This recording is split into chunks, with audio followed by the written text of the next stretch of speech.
My name is Matt Peterson, the President and CEO of the LA Clean Tech Incubator, or better known as LACI. We welcome you here to campus, starting with the Ambassador and Governor Schwarzenegger. We thank you very much for both being here. This is an incredible facility for those that you haven't been to the campus. Most people are surprised to learn it's a government-owned building. In fact, it's an LA Department of Water and Power-owned building, our municipal utility here in Los Angeles. And this campus is the manifestation of many people's dreams, many mothers and fathers that led to this incredible facility. And our organization is blessed to be the steward of this resource. Governor Schwarzenegger and I had a good chance in 2011 to do a fireside chat when Governor Brown was first elected, talking about climate change. So it's really fantastic to have you back here. That gathering was a little smaller than the Global Climate Action Summit that many of us attended about a month ago. And we've come a long way, yet we have a long way to go. And that's what really today is about. Just a couple quick people to recognize. Some of our board members for the organization, Ben Vandebunt, Jim McDermott, and Nancy Sutley are here. Thank you for your leadership. And I don't see him, but I know he was planning. Yeah, thank you.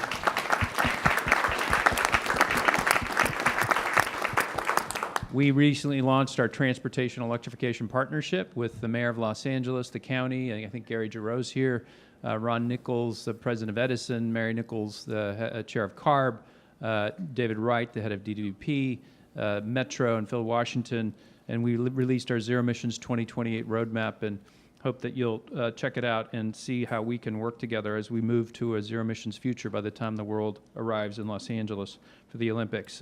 Mayor Garcetti sends his regards. He's sorry he couldn't be here. He's going to try to swing by a little later. He's at a funeral at the moment, but sends his regards and thank you to you, Governor and Mr. Ambassador. And really today is an exciting moment, an inflection point before we arrive in Poland for the COP. I had the good fortune to meet some of your colleagues in the region who have been leaders from the island states, and President Tong of Kiribati is somebody that I had the good fortune to help recognize for his leadership and courage, and that's what today's all about, is really that courage. So we're excited to have you here, Governor, and turn it over to you. Thank you. Well, thank you very much, Matt. And thank you for the wonderful tour. It's really extraordinary of what you have done here. And I am so happy that this whole thing turned out actually to be a bigger event than we thought. First, we thought it would be just a little event that we organized, but I should always know that when you do something, it ends up being big. So thank you very much. You know, you've been a great, great leader. I want to also say thank you very much to Prime Minister Bainimarama for you know, having this be part of COP23. And he has been an extraordinary leader. I've met him in Paris, and we really love his energy that he brings to this whole environmental movement. So thank you very much to the Prime Minister. The Ambassador Solomara, thank you very much for being here today. And I loved when we met in Paris, and you were telling me a little bit about the way you guys have discussions, that you hate policy talks, but you like to share stories, and that's what we're going to do. And this is why you see this kind of environment, Fijian environment here, the Talanoa Dialogue, you call it. So thank you very much for enlightening us about that, and that's exactly what we're going to do today. We're not going to talk much about policy. We're going to talk a lot about stories. Everyone is going to share a story here, which I'm really looking forward to. I also want to say thank you to Mayor Faulkner from San Diego. He's a great, great leader, and he has some great announcements that he's going to share. But, you know, I have always said, and this is what the R20, our organization, is all about, is about the subnational governments. Because we have recognized very quickly in California, when the federal government fell behind, California stepped up to the plate, and we showed leadership, and we saw firsthand the kind of great work that can be done on a subnational level. And not just the states and provinces, but also on the city level. And so the mayor is known for great leadership in that area. And so we are looking forward for your announcement that you make later on. So thank you very much for being here with us. Akon and your team, thank you very much for being here and being so interested in that and investing in Africa and doing great, great work. Someone that has a talent, then switched over and bridged over to something else, to give something back, exactly something back Takes one to know one.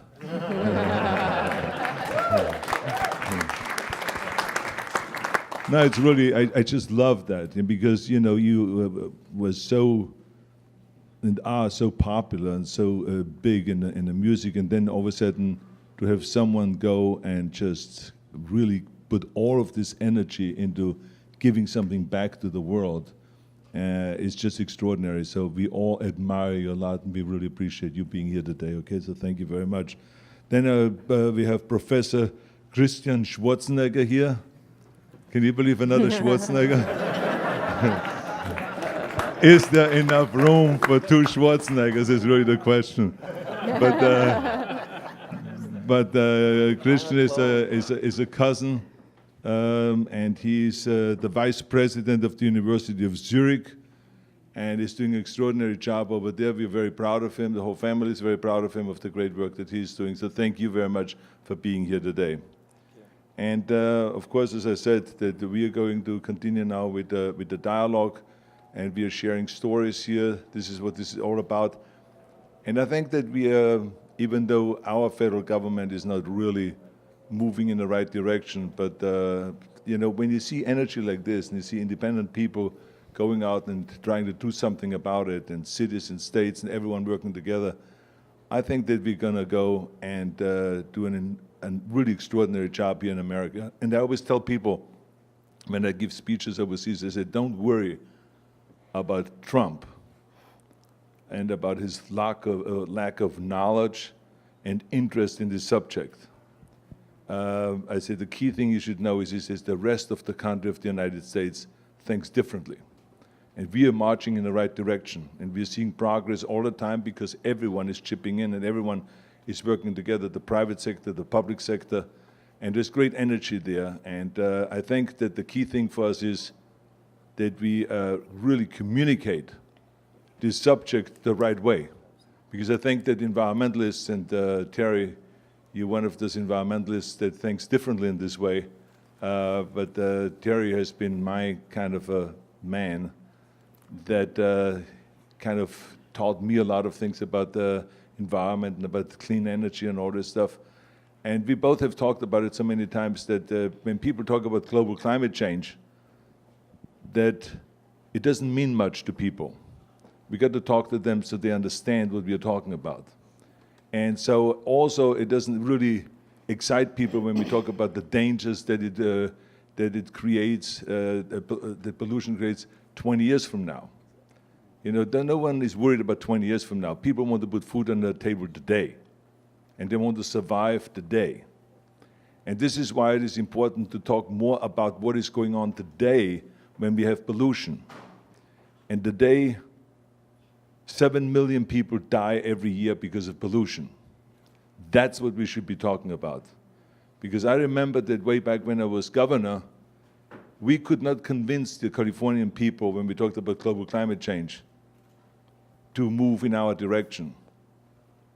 And the only way that we started convincing them and the poll numbers changed was when we started talking about the health aspect of pollution. And when we talked about the kids getting asthma early on, and the Heart Lung Association had those commercials on television, and I remember that the oil companies and the coal companies tried to take us out with our AB 32 and terminate all of the great progress that we have made. And we fought back, but it was with that health message that we fought back. The global climate change message did not work. We were always at 33, 35, 38% in the polls, and then all of a sudden it jumped to 61 or 64% or whatever it was in the polls when we did the health message. And this is why I'm trying to tell the rest of the world, you can talk about climate change, and you can talk about what is going to happen in the future if we continue being stupid and rely so much on fossil fuels. You can talk about that, but don't forget to talk about the health aspect, and don't forget about talking about that 19,000 people die every year because of pollution. We got to talk about that because that really registers with people. And with that, I want to just say again, thank you all for coming here today, and I'm handing it over to our moderator, host here today. Thank you very much, Barbara. Right?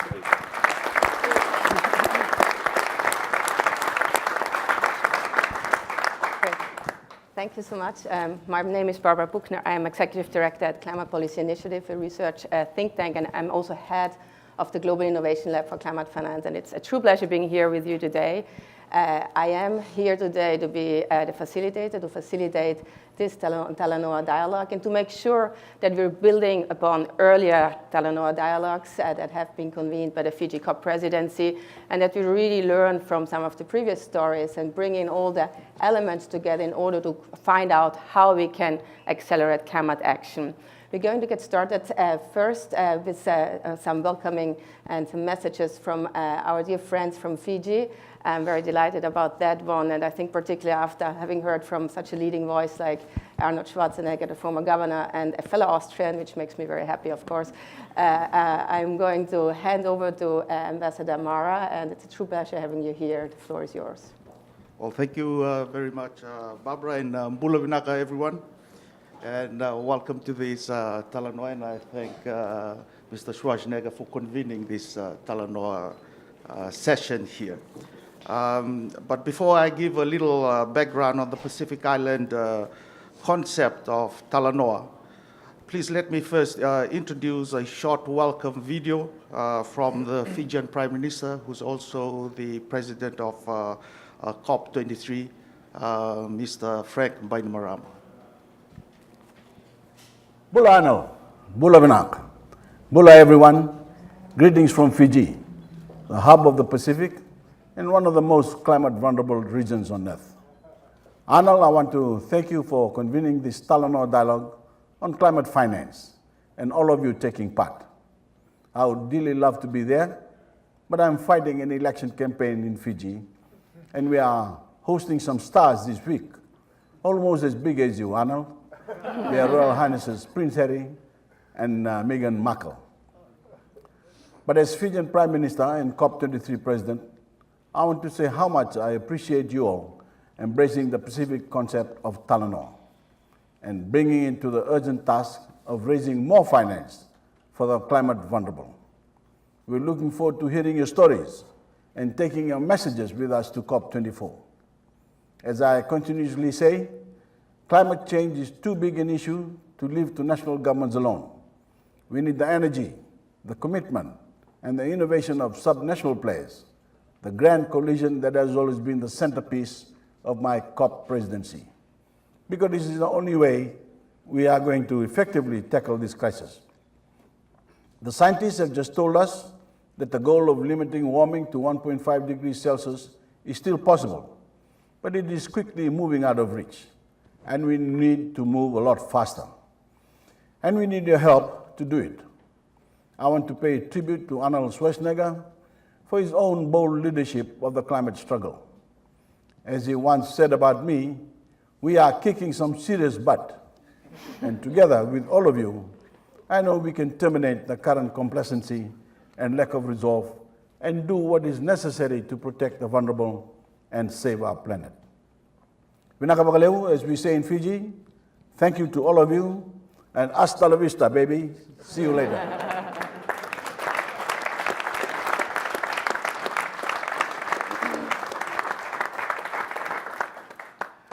Right, ladies and gentlemen, I think the Prime Minister has clearly laid out the importance of today's Talanoa as part of the global fight to terminate the root causes of climate change. And it remains for me to add a few words to explain the concept and why we believe the Talanoa approach is so important to this whole process. First, though, I wish to reiterate my Prime Minister's message in thanking Mr. Arnold Schwarzenegger for all the support he has shown to Fiji's presidency of the COP23 and for the important role he is playing in mobilizing subnational climate action. This kind of leadership is absolutely critical if we are to have any chance of turning the tide against global warming. And as the Prime Minister just said, Arnold, for those who are unfamiliar with the term Talanoa, it is a Pacific Island process of sharing stories, but it is a storytelling for a purpose.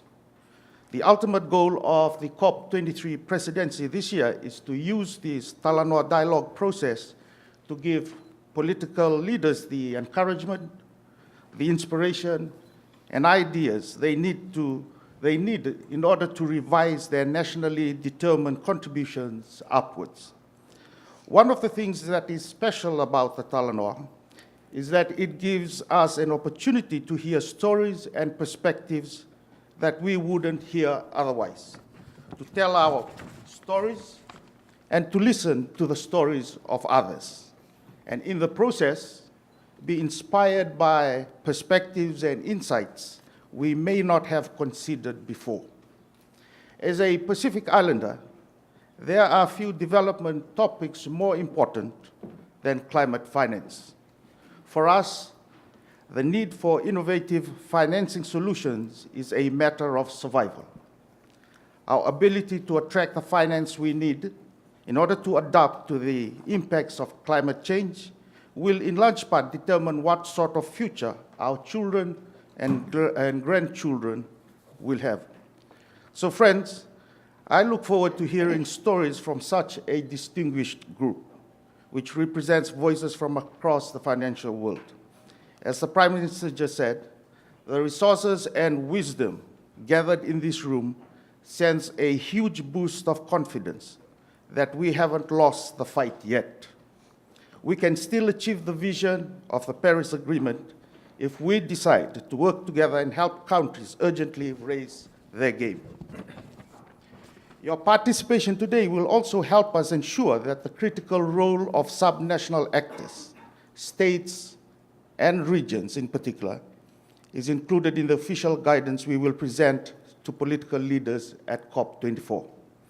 In fact, this will be the last official Talanoa Dialogue event before the so-called preparatory phase comes to an end at the end of the month, next Monday to be precise. After that, the Fijian Presidency will work with our Polish colleagues to distill the great wealth of information we have gathered so far into key messages that will inform the political discussions in Poland. So friends, I and my team are here to listen. We are eager to hear your stories and to carry your messages into the UN climate negotiations. To help with this, and to focus our discussions after the storytelling portion, I would ask you to keep the following two questions in your mind. One, what are the best opportunities for climate-smart investments at the city and sub-national level that can scale and be replicated globally in transport, built environment, and energy? How can best, and number two, how can best-in-class examples or best practices developed in the North be shared with the South and vice versa? With that, ladies and gentlemen, I now have the great honor to recognize and thank our partners again in this Talanoa, the Schwarzenegger Institute, Regions 20, and Climate Policy Initiative. And of course, thanks also to LA Clean Tech Incubator for being such a wonderful host. And with those words, I turn the floor back to Barbara. Great. Thank you.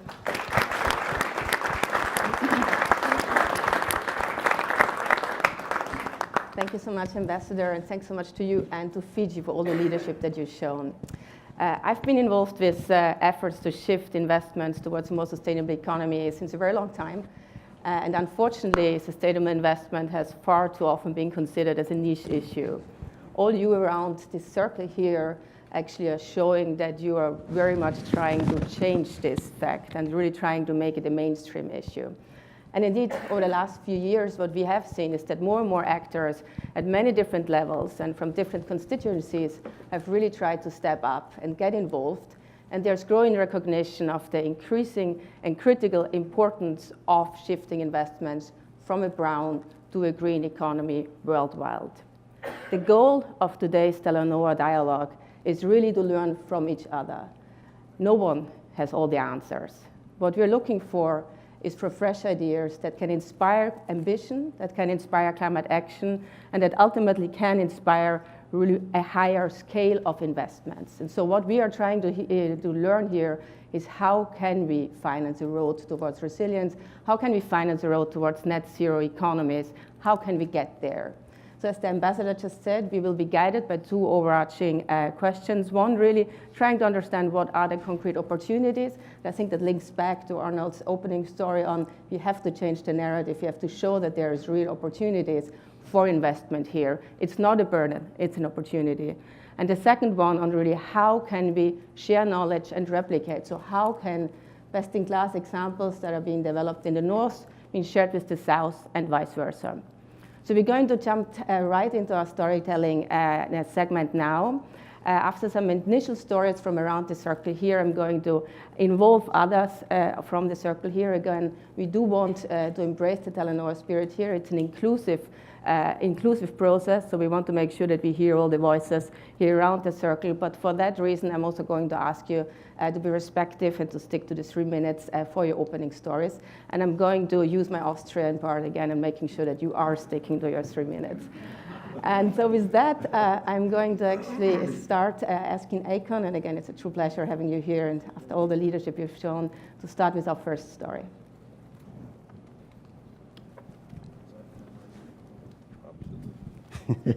Sorry, guys, I spilled coffee all over my microphone, so they took it. All morning I was looking for the creamer. I finally found it. I was so excited, I just spilled it all over my shoes. Thank you guys for having me. This is amazing. This is actually my first official forum in the United States relating to anything related to energy, climate change, or even government related. You attracted it. You know, I've been a huge fan. The things that you're doing from entertainment and politics are just amazing. You know, you really set the bar for what could be done and what could be possible. As I know, I'm not quite sure what your citizenship is, but I was born in St. Louis, Missouri. My dad and my mom made sure that we were all born in the U.S. so we wouldn't have immigration issues in the future. My dad was a very forward thinker. You know, he saw the challenges he took to get to America, so he felt that he wanted to make sure that we were all born in America so we wouldn't have those same challenges. Shortly around 12 years old, we all came to the States after being raised in Senegal and went to school. So I was going to school in Africa and then speaking about 3 or 4 different languages. Then I came to America to learn English and speak English. So I realized there was a huge cultural difference. You know, I was really dark, nappy hair, couldn't get no girls. All the light-skinned, curly-haired guys took all the girls. So I was really frustrated. I got, you know, very angry. I had this really anger type of thing going on, and for some reason I always got into fights, always fighting. But when I started fighting, I attracted a whole different type of crowd, which is the crowd that they say you shouldn't want to be around. You gotta be very careful who you're attracted to. So I started hanging around a lot of gangsters and drug dealers and troublemakers, and I became a car thief. I used to steal cars. So I was in Jersey City, New Jersey, with the biggest car theft operation in America, and someone told me that the Olympics was happening in Atlanta. So I moved to Atlanta to sell cars. And surprisingly enough, it became a huge thing. I started selling it to all the entertainers, sports guys, athletes, comedians, you name it, superstars. And ultimately, I always had music in my passion because that was something that I always did through my dad. He was a jazz musician. So all the money that I made from the street selling cars, I would invest it back in the music studios because I had to justify where my money was coming from. And at the time, music was a cash business in studios. So I had about 3 or 4 different investments in studios where I funneled all my street money. And then I get locked up. When I got locked up, I was in this cell with this older guy who was actually on his way to be shipped for death row. And he just looked at me, he said, if you invested all the time into your talent that you did into the music, you could be huge. And I thought about that. No risk. I could do what I love to do. And I can actually be successful if I put all my energy into it. And that's what I ended up doing. I started Convict Music, which became what I'm known for today. And then within it, there will always be jail bars at the top of every song that I ever did. As soon as the song starts, you hear that shh, convict. That actually was a reminder of where I never wanted to go back to and what changed my life for the better. So all the way down from 50 Cent to Michael Jackson, you would hear those convict bars at the top of the record. I even convinced Gwen Stefani to be in jail in solid gold bars in her video. But it was a subliminal message. And I realized that influence went a long way because I always wanted to go back home to Africa and do something great because I would go visit my grandma. And then while I was visiting my grandma, there would be no electricity and no clean running water. And I always vowed to myself that I would actually come back and do something with that. So that success led me into creating Akon Lighting Africa. And then with Akon Lighting Africa, the goal was to electrify at least 1 million homes within 1 year. Now, it was a very ambitious plan. No one thought that we could actually pull it off. But the need for electricity was so vast that we ended up being in 21 countries in 3 years, impacting way beyond 1 million people, but over 600 million people throughout Africa. And it just been something that just realized that the impossible can actually be done if you just put your mind to it and set yourself to a great position. And it led me now to here having conversations about climate control. Great. Yeah. Wow.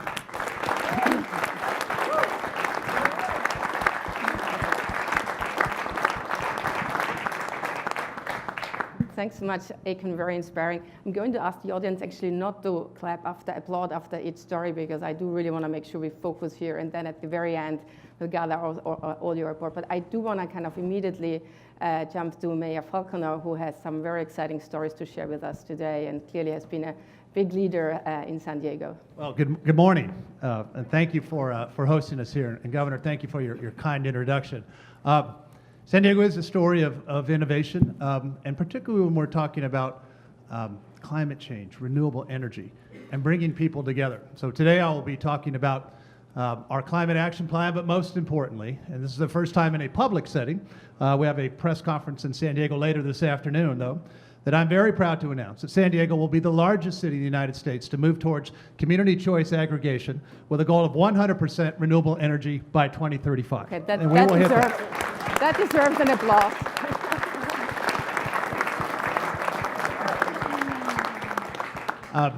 You clap. Well, thank you. I appreciate that. There's exceptions. And There's it's exceptions to really taking place of the clean energy revolution that Governor Schwarzenegger started here in California.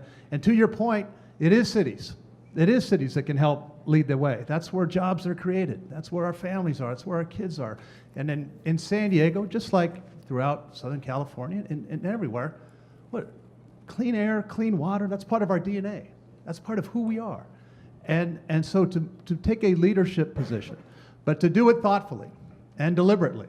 And the plan that I'm going to introduce later today is one that was vetted for a long time. They've had a business model, and we're actually going to save dollars, by the way, doing it. And that's the type of thing that I think is, the governor says, not only about health, but about finances. This is not a partisan issue, ladies and gentlemen. It's a right thing to do issue. And that's one of the things that we're so proud of in San Diego. You're going to see that later today, where we have business leaders standing, we have environmental leaders.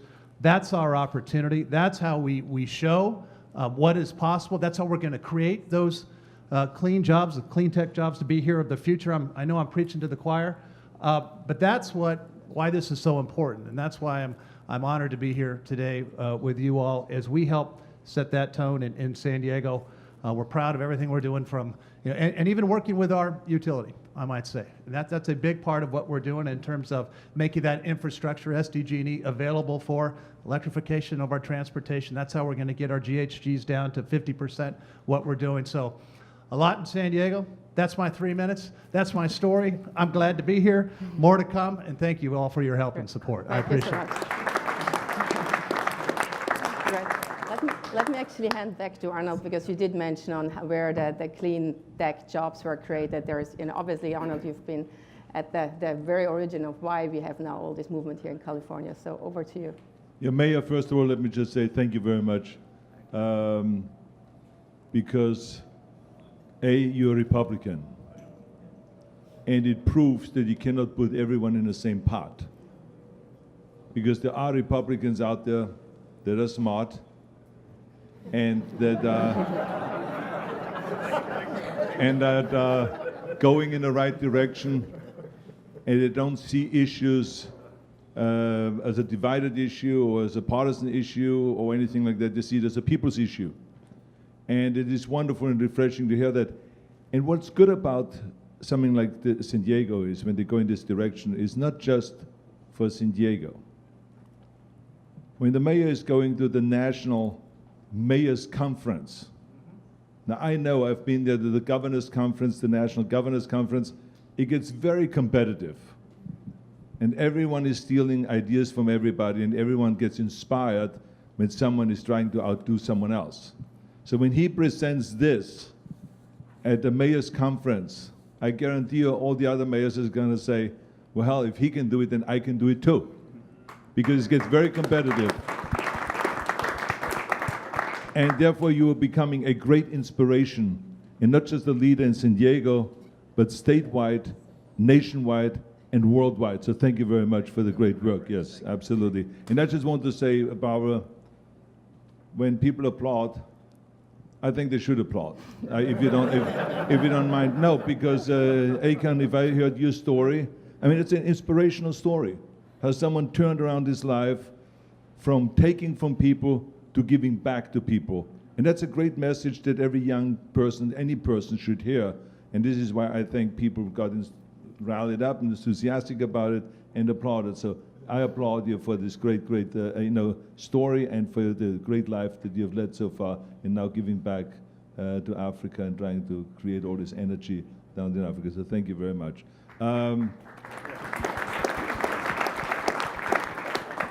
And just before I tell my story, I just want to say thank you very much to Susan Kennedy for being here today. Susan has been my chief of staff for the last term of my governorship, and without her we wouldn't have gotten all this environmental work done. She was very, very instrumental and a great, great partner, a Democrat, because I had many Democrats in my administration, because I was smart enough to know that no party has all the answers. So I thought I should have 100% of the brain power rather than just 50% of the brain power. So this is why I had also Democrats working for me. So thank you very much, Susan, for being here. You, of course, started the company right after Advanced Microgrid Solutions. People should know I'm one of the investors in your company, and because I have great hopes of solving some of the great solutions. So thank you very much for being here today. Big hand for Susan Kennedy. And then I have to mention Senator Fran Barfley, who is here today with us, sitting right over here, because it was this woman. I mean, she is powerful. Powerful in ideas and guts. I mean, she wrote AB 32. And I'm always saying to people, you can call me anything that you want. You can call me Schnitzel. You can call me Schwarzi, Terminator, whatever you want to call me, but don't call me self-made man, because I did not do any of this myself. I get a lot of the credit with the environmental work that we've done here in California, but she wrote the law, and she fought it, and Terry Tamminen also, yeah, but I mentioned his name already earlier, okay, so let's not split the, I'm focusing on you now, Fran. You have been an absolute jewel. I loved working with you when I was up there in Sacramento, and you, of course, have had a tremendous history of writing a lot of environmental laws up there and being the brain power behind all of this stuff. So let's give a big hand to Senator Fran Barfley.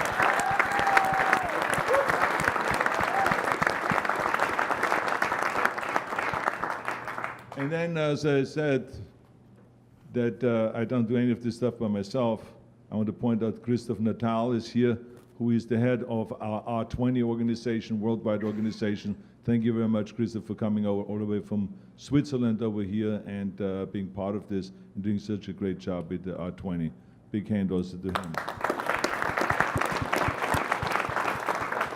Now, the story I want to share is just when we talk about financing green technology and all this, which is very important. I mean, my mother-in-law, she started Special Olympics, and I became eventually, when I met Maria, the national coach and international coach and started the weight training competitions in Special Olympics and all that. But Yun has always said, you can have the greatest idea in the world, but if you don't have the money, you have nothing. And this is why this financing and this meeting here, this gathering is very important, because not enough people know how to go about it. And this is why we started our digital legislative handbook. It's an environmental handbook where we share stories and policies from California, so the rest of the world can see those policies and don't have to reinvent the wheel.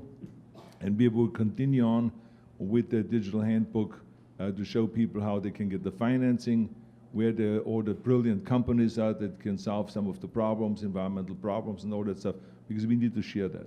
And I think that here, this is good that we are sharing stories here. Mr. Ambassador, we like the idea of sharing stories. So thank you for inspiring us in that. But anyway, the story I wanted to share is the Tesla story, because people don't know that Tesla was looking in America for a facility. And which state is offering them the best deal, and where is their facility big enough where they can manufacture and so on. It was in 2010, the last year of my governorship. And I and Susan, we started talking about, is there any facility around? And I remember Susan and Terry came to me and says, well, the NUMMI plant is available because Toyota is moving to Atlanta, I think they moved, if I'm not mistaken. And so this plant is available. So not only would they have lost 4,500 jobs by moving to Atlanta with their plant, but we would have had this whole plant empty. So we figured out a way of bringing Tesla into that plant. Now, not only did Tesla absorb this 4,500 workers, but they actually created 10,000 jobs there at the NUMMI plant. And they now are building, of course, their cars. As you know, Tesla has been the most successful luxury kind of a car in the world, with the biggest orders and pre-orders and everything like that. So we are very happy that we became the state that facilitated through tax incentives and all kinds of, we looked at every department for money to give them, to help them, so that we attract them to California and to have them use this plant. So they bought that plant, and they have been the most successful car company. We just, I think the day the earnings came out and the profits and all this, very, very impressive. So this is my story of how we as a state, how the government and the private sector, the public and the private sector has worked together to create jobs and to do something really great for the future of this world. So thank you very much for listening to that story.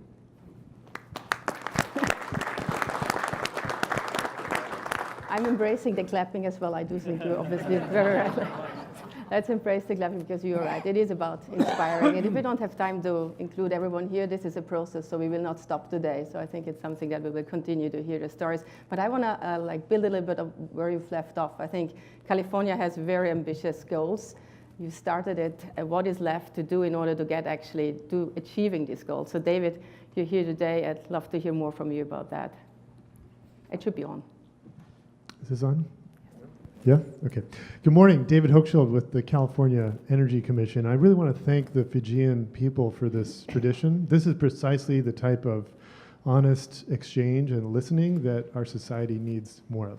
And I just really want to thank you for bringing that to us and to all the organizers today. So in the mid-1990s, I was lost in my life. I had a lot of friends who seemed to know exactly what they were doing in their life. And I was ignorant but well-meaning. I took a trip to South Africa, and I fell in love with the country, and I moved there to teach. This is right after Mandela had taken over as president. But really what I did that year is learn. And apartheid, as you remember, actually was something nobody thought would end. South Africa was the most powerful military and economy in the continent. They were an exporter of weapons. They had nuclear weapons. And it was only through this incredible global divestment movement and activism around the world, and the role that music played as well, that made that change possible. And in the township where I was living in the Eastern Cape, one of the first things that Mandela did was install rooftop solar post offices. There hadn't been mail service in the townships. And something about that just caught my eye, that this is something that can help with democratization. It's clean, the solar doesn't make any noise, it doesn't move. And I just got excited about the vision of taking solar panels, which at that point were the most expensive, rarest form of electricity generation in the world, and making that, devoting my life to making that the most common and the biggest form of energy generation in the world. Went back to California and started a group called Vote Solar to do advocacy at the state level, now working in 25 different states. And Governor Schwarzenegger came into office with Terry Tamminen and others and proposed this Million Solar Roofs program. And a number of us worked really hard to get that over the finish line. And today in California, I'm happy to share with you that in January, we're going to reach 1 million solar roofs. In addition to that, because California got to scale, and this is what we are as a state, we're a giant incubator. We get things to scale. It brought the cost down globally. So the largest source of new electric generation added to the grid, both in the United States and globally last year, was solar.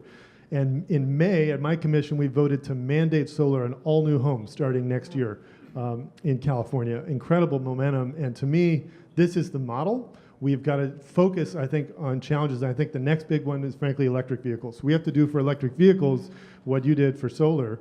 And the thing is, when we get this right, the benefits go far beyond our borders. And all the criticisms, you think, all the negative critiques we've heard from the Koch brothers and others about how it's going to crash our economy, the lights are going to go out, unemployment's going to go up. Well, what's happened? As we've done all this, California's economy has grown by 46% since 2000. The rest of the country, 35%. We're outperforming.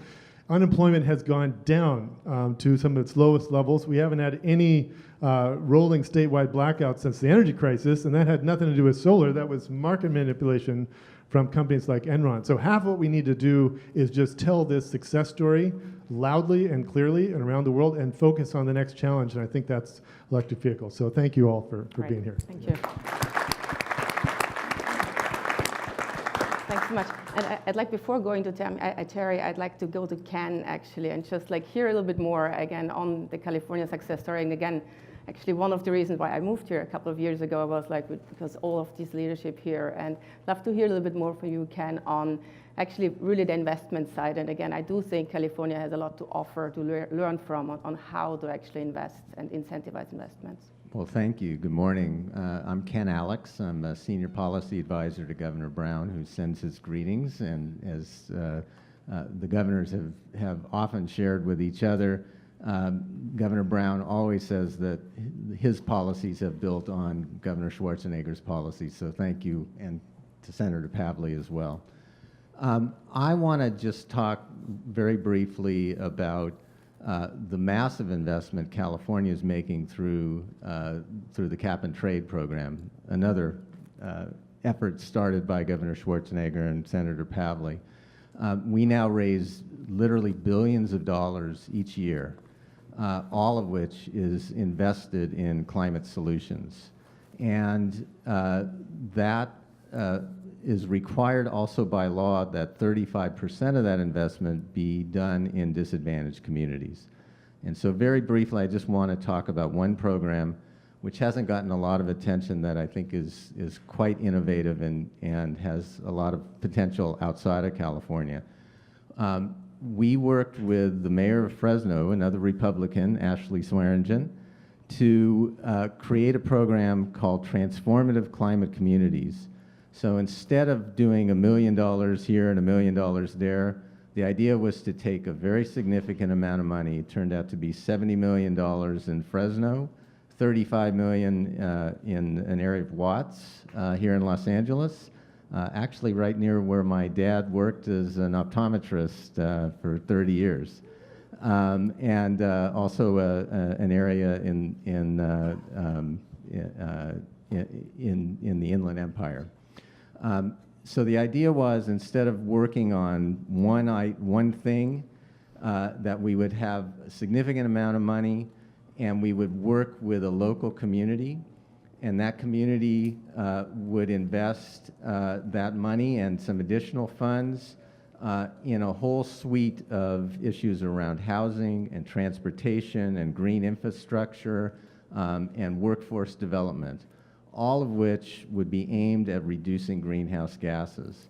And so all three locations have been extremely innovative, and now local communities are working better with local governments, and there have been inspired in the local community to think about new and interesting ways to address climate change.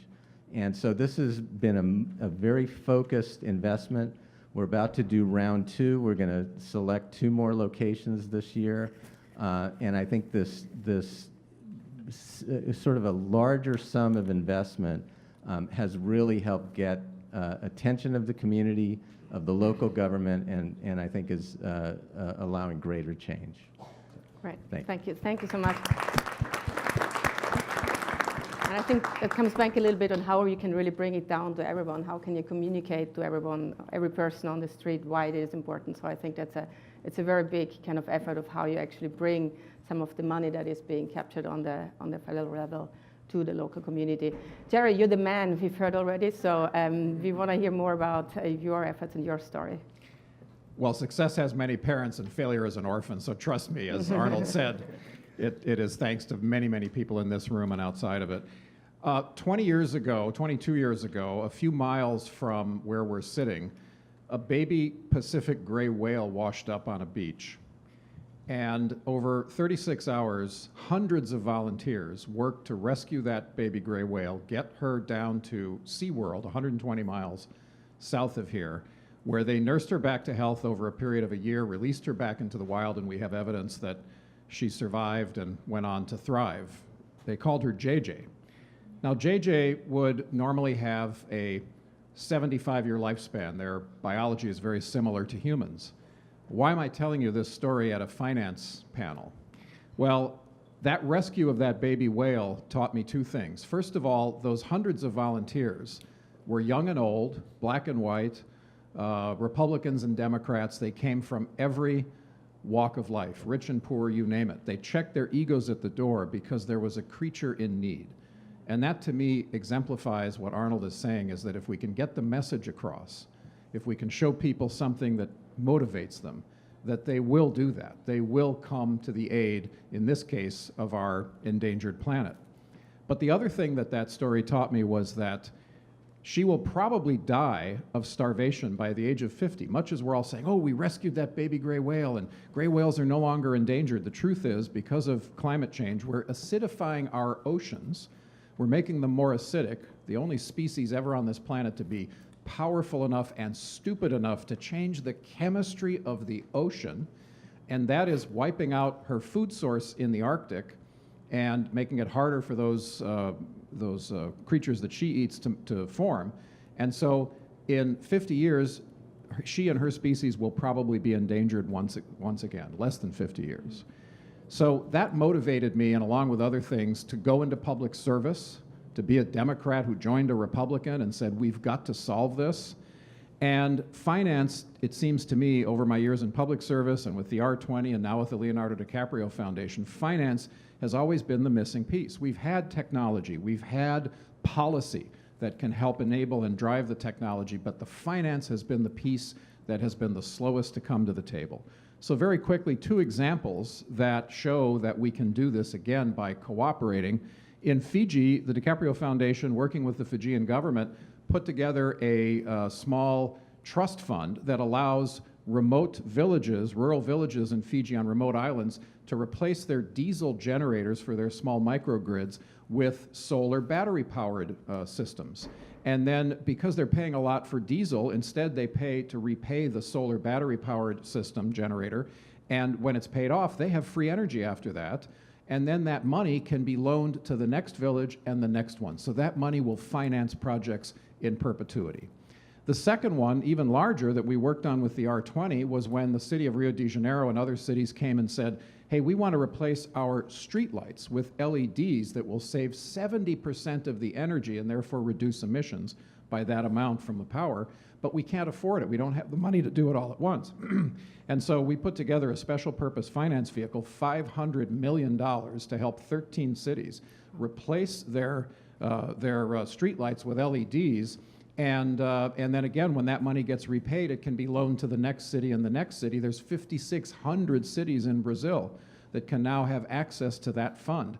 So it shows that there are ways, by working with subnational governments, with national governments, with technology providers, if we're properly motivated, if we understand what's at stake.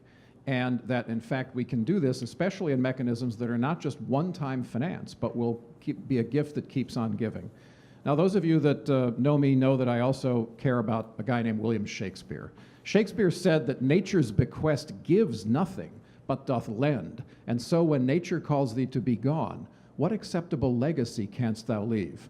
Thanks to the Fijian government and this Talanoa Dialogue, I think all of us are telling our stories of a legacy that even William Shakespeare would be writing great plays and poetry about. Thank you.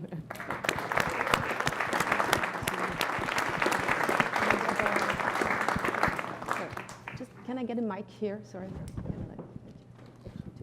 Great. Thank you so much, Terry, and clearly extremely important on really how you can finance the missing pieces of infrastructure across different sectors. And I think what you've been doing and what the Leonardo DiCaprio Foundation has been doing is incredible, and R20 as well. And that brings me actually to Patrick here from Blue Orchard.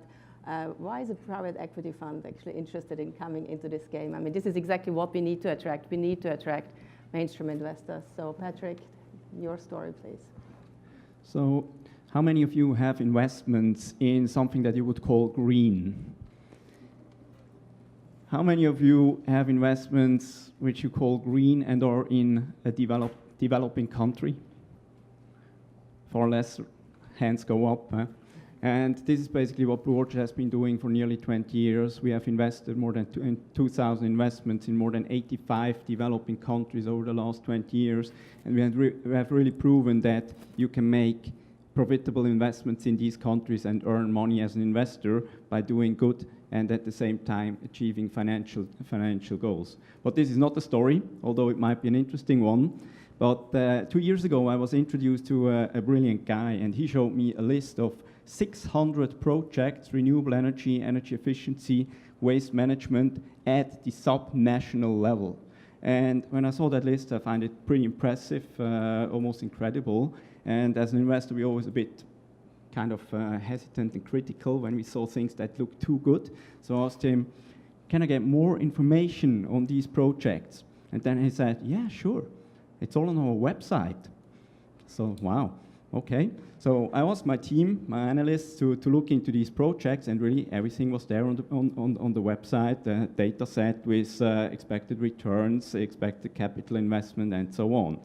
So Governor Schwarzenegger was certainly a visionary when he initiated R20, which did all this great work with Christoph Nuttall and together with Terry Tamminen, who reached out, worked with subnational governments, subnational authorities to bring all these projects on that list. What we have done over the last 2 years, Christoph and I, and in the meantime we have become close friends as well, since we've been working together day and night and over the weekends and traveled all over Europe and the world. We have put together an investment fund. It's the so-called Subnational Climate Fund for Africa. It's a 350 million investment fund backed by the leading global development banks, which will go live early next year and starts investing in these projects. This fund will not only invest 350 million, it will also unlock billions of co-investment capital. It's scalable, it's replicable, and we will replicate it for all other developing countries in these worlds. Thank you. Wow.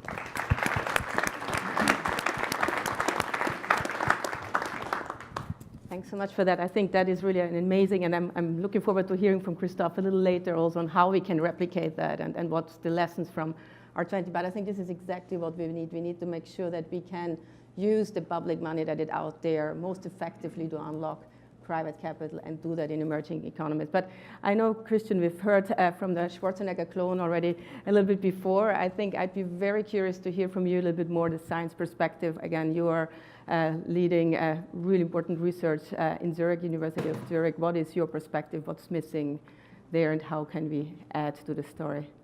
So thank you very much for this occasion. Actually, not only California, also Switzerland, and I can include Austria too, are innovators in this field, are investing a lot in alternatives.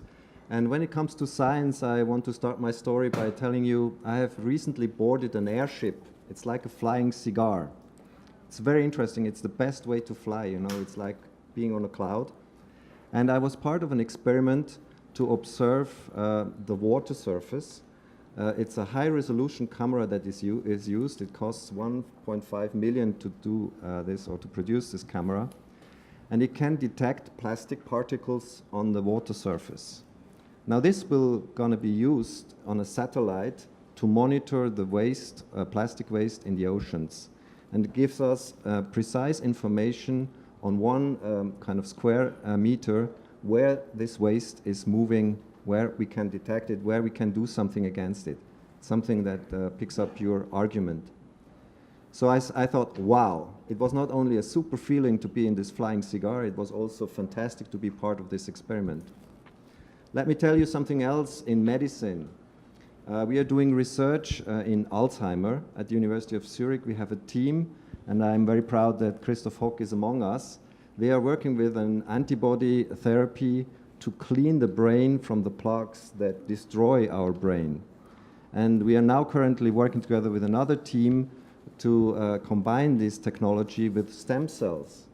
So again, if I talk to Christoph and his team, I'm really astonished what we can achieve as scientists, you know, what can be done. So wow, I thought, what can we do in the field of finance? What are our professors of banking and finance doing? We have over 30 people concentrating on this research. And I have to tell you, they do not have kind of climate change on their agenda. Actually, it's still, for the majority, the paradigm of profit seeking, of maximizing profits, and it simply doesn't fit into their equation. And another point I have to make is, these people, they educate the future leaders. Kind of the students that go into kind of banking and finance, these are the people who later on do the decision making in investments. So I think, and that was my strong opinion, that we have to do something about that at the University of Zurich. And we funded a Sustainable Finance Institute. It's probably the largest in the world if you combine it with the law. And we are looking into how we can improve the information basis, because you need knowledge. Investors need knowledge. You need to have standardized instruments to evaluate whether it's really a green economy, whether it's really an impact investment. So we provide the methodology, and we also provide the regulatory framework that is working. We are evaluating whether something is good or bad for this movement. So I think this is a very crucial moment, and I'm very proud that we are able to strike a deal today. We will conclude a cooperation with USC, Arnold Schwarzenegger Institute, and R20 to combine this scientific approach to give best practices on a scientific basis together with practitioners, with people who really do the investment, also with Blue Orchard and others, to really make a difference and go forward, because we have to act now. Thank you very much. Right. Thank you. You can pass it on to Eden. Thank you so much, Christian. Actually, to Eden first, sorry. No. Oh, it's right. Okay. Just to say, I do think that's one of, as you say, I think particularly in research, finance still is the missing piece on some of the research agendas. So I think combining this effort with the practitioners is extremely important, and really coming up with the right information that can make that can mainstream climate considerations in daily decision making, I think is exactly what is needed. But I'd like to come to the practitioners again and Eden, hear from you a little bit more about effort champions and really understand what your story is. Thank you. Thank you very much, Barbara. So my story is a very my story is inspired by almost everybody in this room, even though you don't know it. My background is in neurosurgery. I am practicing in Ghana and have a practice in South Africa as well.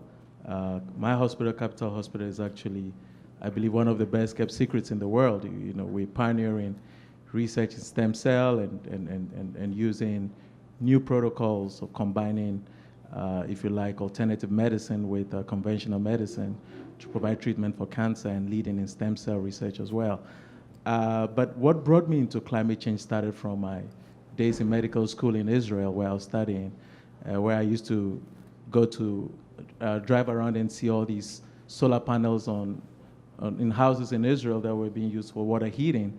And I could never understand, whenever I go back to the continent, why we had all the sun in the world and we didn't have solar panels. It just never made sense to me. And I remember anytime I used to ask people, they tell me, oh no, but there's not enough photovoltaics on the continent. I just never understood what that meant. But something happened a few years ago in Africa when I moved back to practice because my dad suffered a stroke and I wanted to be back there. And I realized that most people couldn't afford the kind of surgeries I did. But increasingly, Africa was catching up on non-communicable diseases, even though we're already burdened with communicable diseases.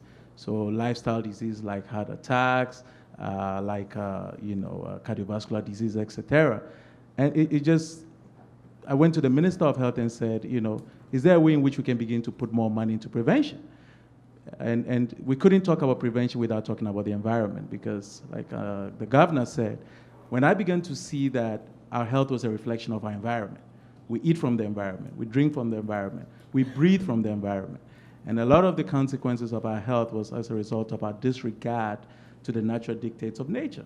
I began to take a different approach to how we approach health. And so I launched an initiative called the Regenerative Health and Nutrition Project.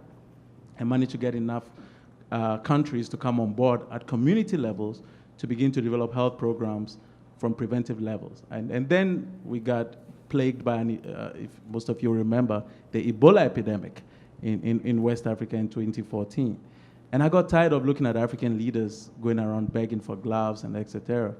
And my approach was, as a surgeon, if you have a hemorrhage, you stop the bleed and contain it where the problem is. You don't go begging before it spreads to other parts of the world. So what we did then was to mobilize the African private sector, to come together to raise money to fight this epidemic. And I'm proud to say that in 2014, in November, we managed to get the African leading private sector to come together to raise $30 million. Wow. And then went to the communities by creating a short code through a text, text $1 each kind of program, and managed to raise another $30 million. We raised $60 million in less than a month, and then brought together the doctors, volunteer doctors, to go to Liberia, Guinea, and Sierra Leone. And within a matter of 6 months, we managed to eradicate Ebola. We felt very proud that this was an African solution to an African problem, that I decided to keep that same network, that movement of private sector multinationals, and all the people who contributed were ordinary people who became an active part of a movement to solve a problem like Ebola, and said if you could take that same problem and try to use it to solve the climate issues, poverty, and all of the things that underpin our lifestyle in Africa as a result of environment. And that was what Afro Champions was born about. We're inspired by what Akon was doing in the area of clean energy, in solar energy.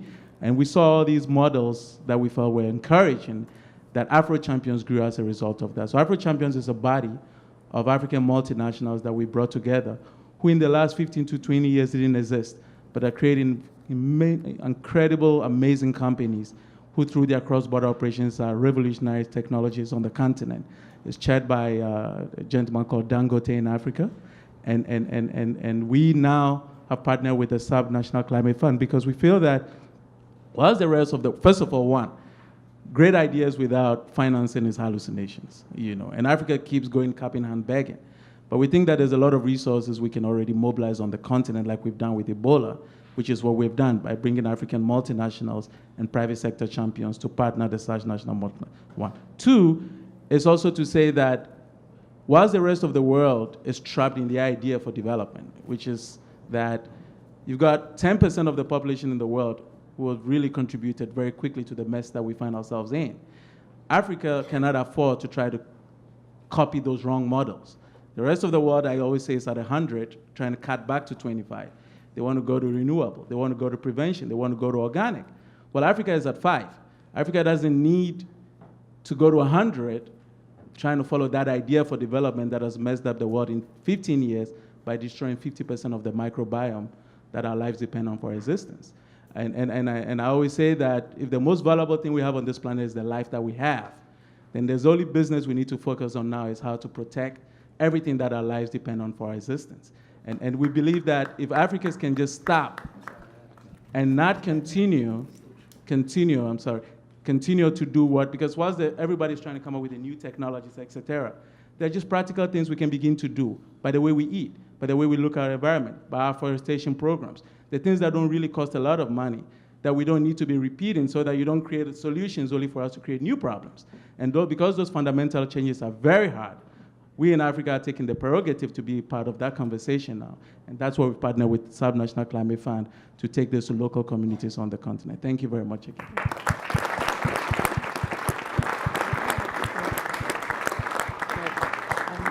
Thank you so much. Actually, let me briefly go.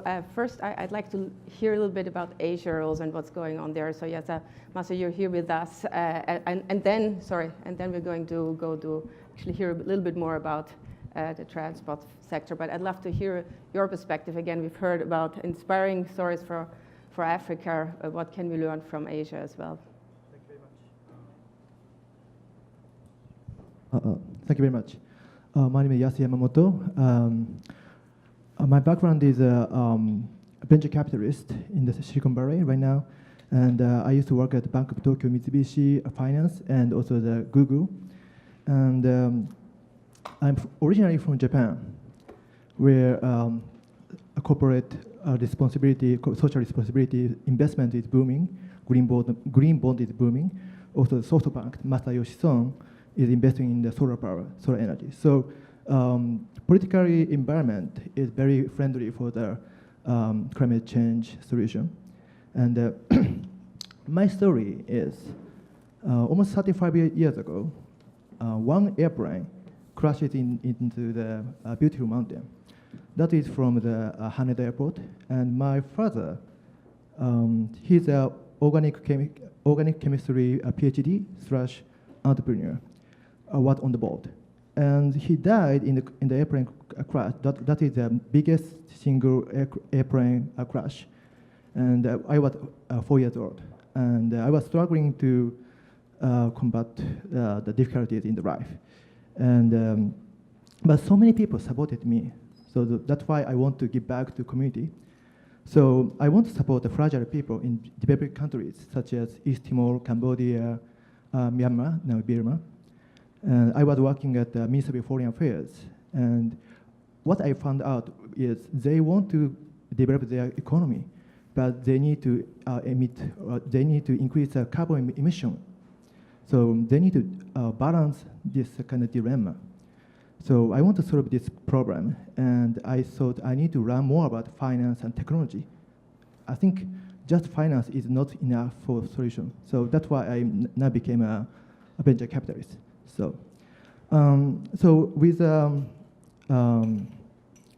technology business viewpoint, I think there are 3 main points. One is the EV, as the former governor said about Tesla. Also, there's a new car coming from China. It's called Byton.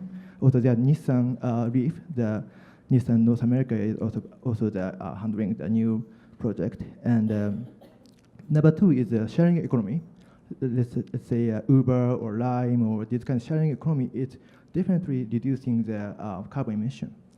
So I think this, as the government said, EV is supported by government. Why not sharing economy is not supported by government? Let's say our electric scooter, Lime, is forbidden in San Francisco City. It's just, I think it's almost opposite direction that the government should do. And third part is optimization by software. So Google reduces the energy consumption by 40% just by deep learning or machine learning or AI, just by software. So there's so much opportunity to reduce energy consumption by software. So I think we can apply that kind of solution to our all industry level carbon emission. So let's say we need to, but first of all, we need to detect the data or collect the data. So we need to input the sensor, let's say Internet of Things IoT sensor in the house or in the office, so that if the people is not around the office, not in the house, maybe all the energy consumption is stopped, something like this. So, and also the blockchain, this kind of emerging technology can detect which energy is coming from clean or not. That is a very convenient tool to detect the right source of the energy. So my suggestion is, like an EV, I think Internet of Things sensor should be supported by government, or software should be supported by government to reduce energy consumption. I think that Japan tried to do that in the near future, because Japan is kind of proud of the Kyoto Protocol. Yeah, Kyoto Protocol is ratified when the COP was done in Kyoto. So I think the Asia Pacific also tried to advance its method, but I hope the other industry will catch up as well. So thank you. Thank you. Thank you so much, and certainly again, like science and technology, and how can you think outside of the box? But again, I think let me come to Keiichi now. Again, we've heard a lot about the importance of electric vehicles. The next basically challenge: how can we make sure that we actually, make the transport sector sustainable? Can you share your story? Sure. My name is Keiichi Kitahara. I'm the Director of Business Development at Nissan. I also work on regulatory compliance. So I have about 10 years of experience in electric vehicles and regulatory compliance. I worked starting 9 years ago when we launched the Nissan Leaf, the first mass market EV, and I saw a couple in the parking lot today, so that's great. We took a couple prototypes and we went all over the country, and what we found out is, it's an exciting new technology. It's electrification is very important to reducing CO2 globally, but we found that not everybody responds to the same messages. So in California, where I grew up, and I worked in Japan, it's a common sense thing to be environmentally friendly and look at sustainability in a positive way. After moving to Tennessee, it's a little bit different. Different messages resonate with consumers in the South or the Midwest. So you have to talk about the benefits in a different way. Eco-friendly works on the West Coast. In the central and southern parts of the country, maybe you have to talk about energy independence or bringing jobs to the region. And we've been able to look at the different messages and kind of tailor a message that works in most places. I think right now we're at a point where we're in an inflection point in terms of electric vehicles. The ramp up has been steady but slow. I think in the next few years, because of regulation, you're going to see a lot of growth in electric vehicles, and technology is catching up to a point where we will have autonomous drive that is prevalent. We'll have much longer range batteries. We'll have vehicles that hopefully are no compromise, where you can have a great looking vehicle, the range that you need, the features, and at the right value. So that's what we're looking for as a corporation, to help develop this kind of win-win situation for the consumers and for industry. Because for industry, we need scale to really be effective and be sustainable, and to develop the profits that we can reinvest into technology. So that's what we're really looking for. I think we need some help in terms of certainty in regulatory, in regulation. As you know, there's discussion between the federal government and California in terms of how to handle greenhouse gas targets and corporate average fuel economy. So that would really help to have that certainty in terms of where we need to go, what the targets are, and then then we can plan for the future in a much more consistent way. We've been working in a collaborative way with government, local government, state government, and federal government. I think that's something that has to continue. We have to develop the policies that are going to create the right ecosystem for EVs. As an alliance between Nissan, Renault, and Mitsubishi, we have a venture fund. We have an office set up in Silicon Valley that is helping to invest in smaller startups, and we're working, to look at the tech industry as partners for our development. Great. Thank you so much. Actually, I'm getting inspired here as well. I think that I would love to hear from Senator Beverly, just because we have just heard from you how important it is to have the right regulation, and how actually do you come up with the right regulation. So we've heard a lot about you already, so it'll be an honor hearing your story. Thank you very much. I thought I'd share another California story, if I may, about our success not only with the automobile manufacturers, but maybe a more homegrown story right here in the Los Angeles area.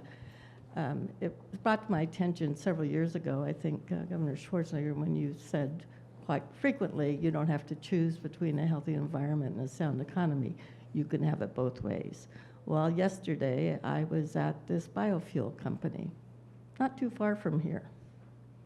This company came here because of AB 32 and because of your low carbon fuel standard. You created a market for investment right here in California. But here's where the success story becomes really sort of a win-win. This was an old oil refinery. A lot of criteria air pollutants, not a great neighbor for the community of Paramount as far as health impacts. A grant from the California Energy Commission of $5 million went to this company called Altair, whose owner was coming from the state of Washington to California because of our policies.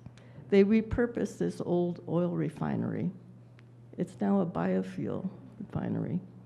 They retrained the existing employees who were concerned about losing their jobs to work in a biofuel facilities. And yesterday's announcement was World Energy has now acquired and is part of Altair. They're based in Boston. I was okay with the CEO being there, even though he was cheering for the Red Sox, but anyway. They're based in Boston. He was there, and he said to me, it's because of your policies in California. That's why we're spending several $100 million, doubling the capacity of this biofuel company, training even more people. So the private sector has really fit into our policies of being economic engines. But part of the story also is the corporate interest of United Airlines. They established a long-term contract for purchasing lower carbon aviation fuels for the Los Angeles airport that will probably be duplicated in other states. So the low carbon fuel standard has been part of the solution in California, along with cleaner vehicles. Most of our emissions, as you know, in California come from mobile sources. The Schwarzenegger Institute is working with the state of Washington, so they will be passing, hopefully, the next legislative year, a lower carbon fuel standard. And that will mean that British Columbia, Oregon, California, and the state of Washington on a subnational level can work together, hopefully, to increase lower carbon fuels, create a little competition in the fuel sector, but also clean up the air as well. Wonderful. Thank you so much. Very inspiring. Julian, let me come to you now and actually hear a little bit more from what you think the insurance sector and insurance as a tool can help in parallel with these other efforts to trigger investment. Sure. It's always a good way to get someone, build them up. It's the insurance guy. But I've got two things that might surprise you, little surprises to tell you. Well, the first one is I'm African as well. A little bit pasty-faced, I know, but I'm African. So I understand how Africa works. The second thing is that insurance, now this is a secret, so lean in a little bit. Don't tell anyone. but insurance can be really cool. And it has a huge role to play in climate finance. So, what are these two links, Africa and insurance? Well, it starts when I was 16, okay? And we had some family friends around. And you know, the adults, they always ask that daft question, what are you gonna do when you leave school? I've no idea, but I wanted to go back to Africa. I wanted to help Africans. So I said, I'm gonna go and work for a charity and, you know, help Africans. My mother, she immediately said, don't be so bloody stupid. I thought that was a bit harsh. What do you mean by this? She said, son, unfortunately, you've got nothing to offer. Go and get a skill. Go and learn something. Then you can help people. Don't just be cheap labor. So let's fast forward 10 years or so. I find myself in the insurance industry, largely because I hadn't worked hard enough at school, but there you go. But fortunately, it wasn't just, you know, selling car insurance or household insurance. I was in what was called the London specialty risk insurance market. By the age of 28, I was responsible for the Middle East oil and gas desk, ensuring 25% of the world's oil production, and at the largest broking house in the world. Now, I thought that was pretty cool. I was making lots of money, traveling a lot, but I still had this yearning to do something more than that. Once you've insured the Dubai Petroleum Company for 5 years, do you really want to do it for 6? I didn't. So I now had a skill that could be useful, but how's insurance going to be useful for climate change? Well, what most people forget is the insurance is a huge pool of capital. And the scale of investment we need all the capital we can get, needs to be brought to the table. The other thing about that pool of capital, it takes risks other pools of capital won't want. So we've had the private equity, we've had the venture capital guys. They have a risk appetite. Insurance has a totally different risk appetite. And these risks that exist are really barriers. So if you have these barriers, people won't invest, you know, and it puts them off. But we bring this insurance pool of capital to the table. We take those risks. It makes people able to invest in these climate-compatible opportunities. So we're part of the climate finance capital solutions. The other thing about insurance, it's really good for climate resilience. We have, 30% of donor governments' aid goes on disaster response. Most of those disasters are natural catastrophes, right? All of which could be insured. So as Adam said, why aren't we mobilizing the private sector in this area? If you have a 1% increase in the number of people insured, you mean it reduces the number of uninsured losses by 13%, and it means you have 20% less burden going on to the taxpayer. So we need to mobilize the private sector insurance capital. So for the last 12 years, this is what I've been working on, mobilizing private sector insurance, doing innovative insurance transactions. An example here in California, a lot of people were unhappy that carbon offsets could be invalidated. Now that's a good thing because it ensures environmental integrity. So a lot of people were moaning and whining about this. So we created a solution with the help of Gary over there at Climate Action Reserve. We came up with a solution. We took that risk off the table. And in the last 12 months or so, we've done $60 million of deals that wouldn't have otherwise been invested in carbon offsets. So this is how the power of private sector insurance can help in climate change. I did get back to Africa, and actually most of my work is still in Africa. We've been developing the insurance market in Ethiopia and Kenya. We've been underwriting geothermal projects. We've got one in the Caribbean, which is going to give a Caribbean island geothermal clean baseload power. We're developing warranty solutions for electric vehicle batteries to take away that sort of fear of the batteries not working over a long period. We're working on forestry adaptation. How do we deal with that? How can we finance refugee flows? Climate is going to potentially create a lot of refugee flows. So the lessons from this are insurance can be useful, and always listen to your mother.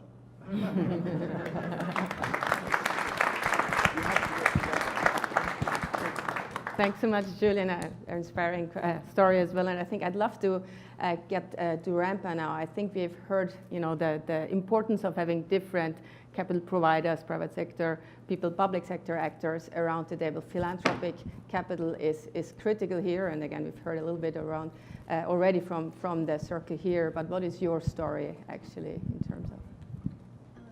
Oh, thank you. I'm honored to be here in this group.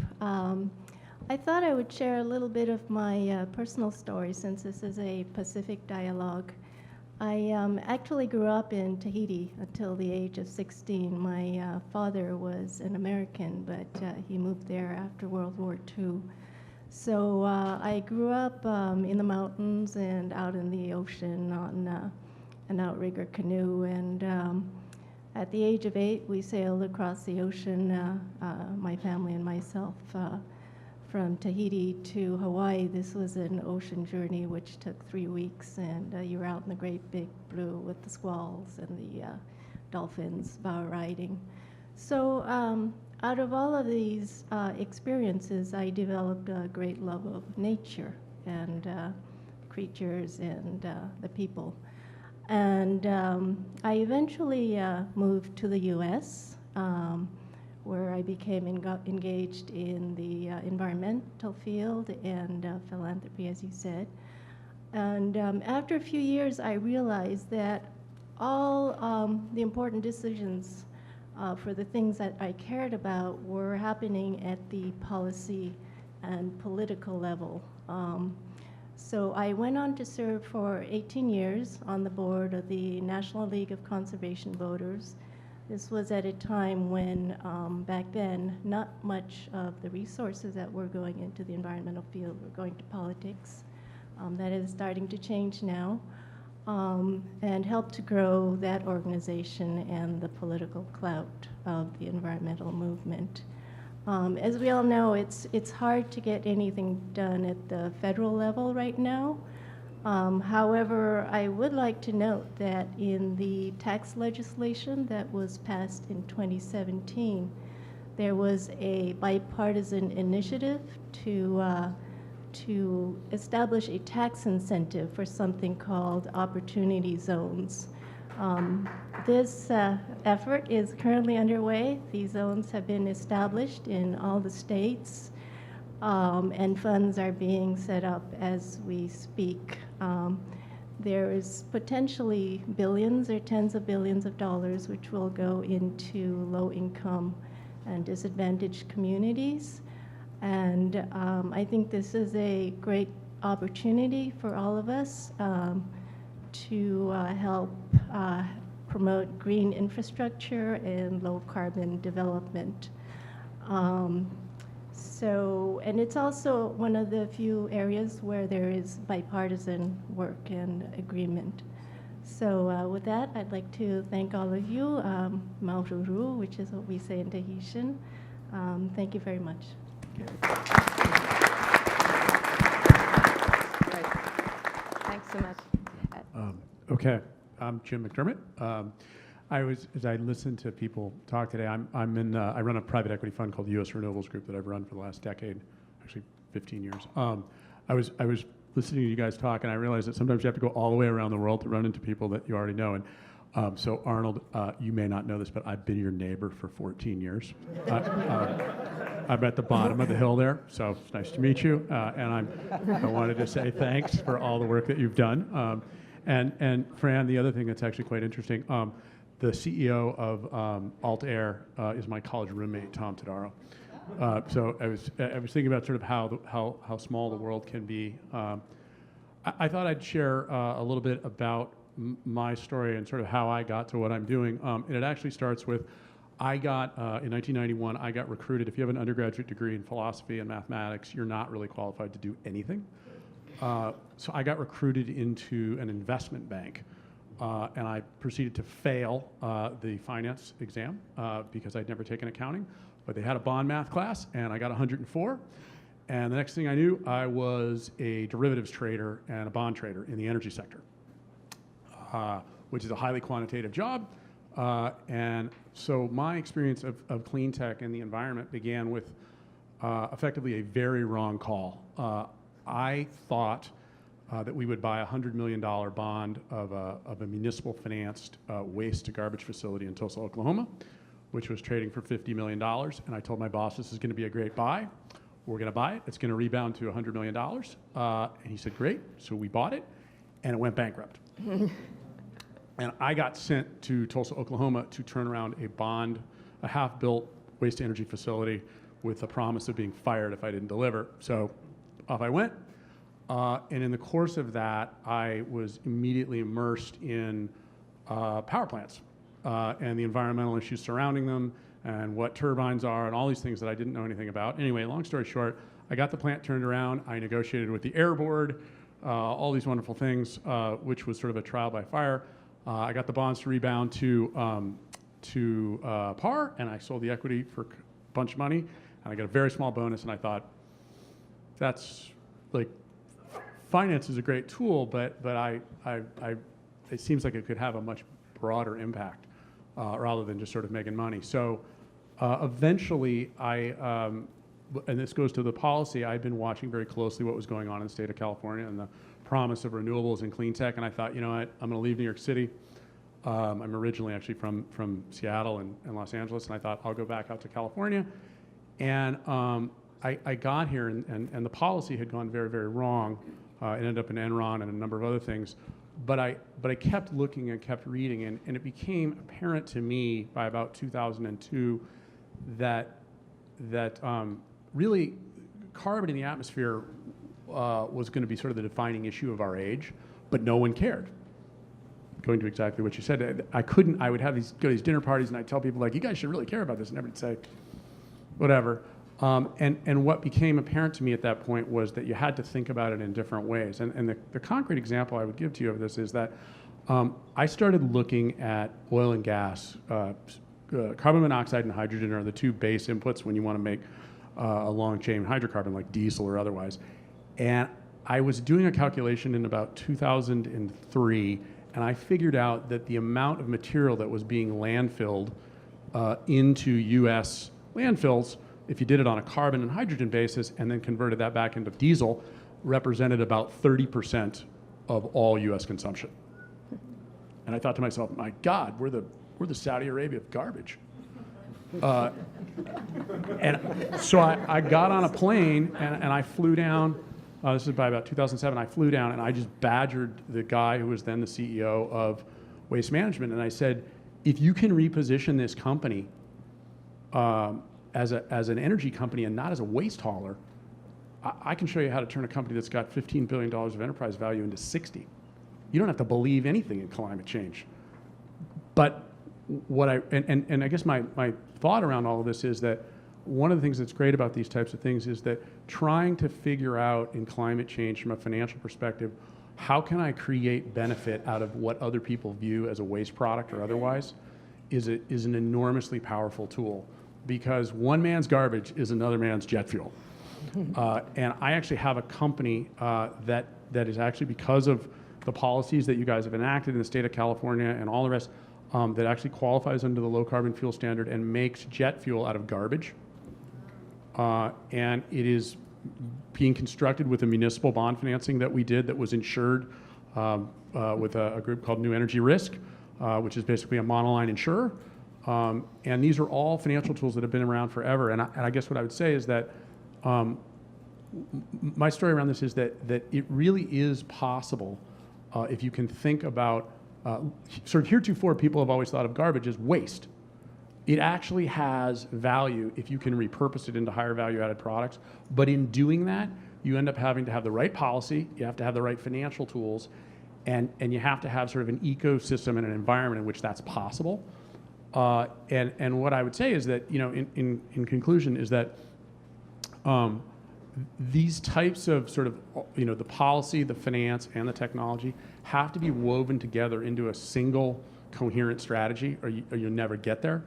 And I hope that we, you know, when we think about how to recycle and how to do these things, that you consider all of those pieces coming together, because ideas without finance are delusions, and policy without proper financing can't get it done. And so My thought is just that if we can consistently think about how can we take things that are thought of as waste or problems and reposition them and then share that financial risk around, we can be successful. So, thank you. Thanks so much.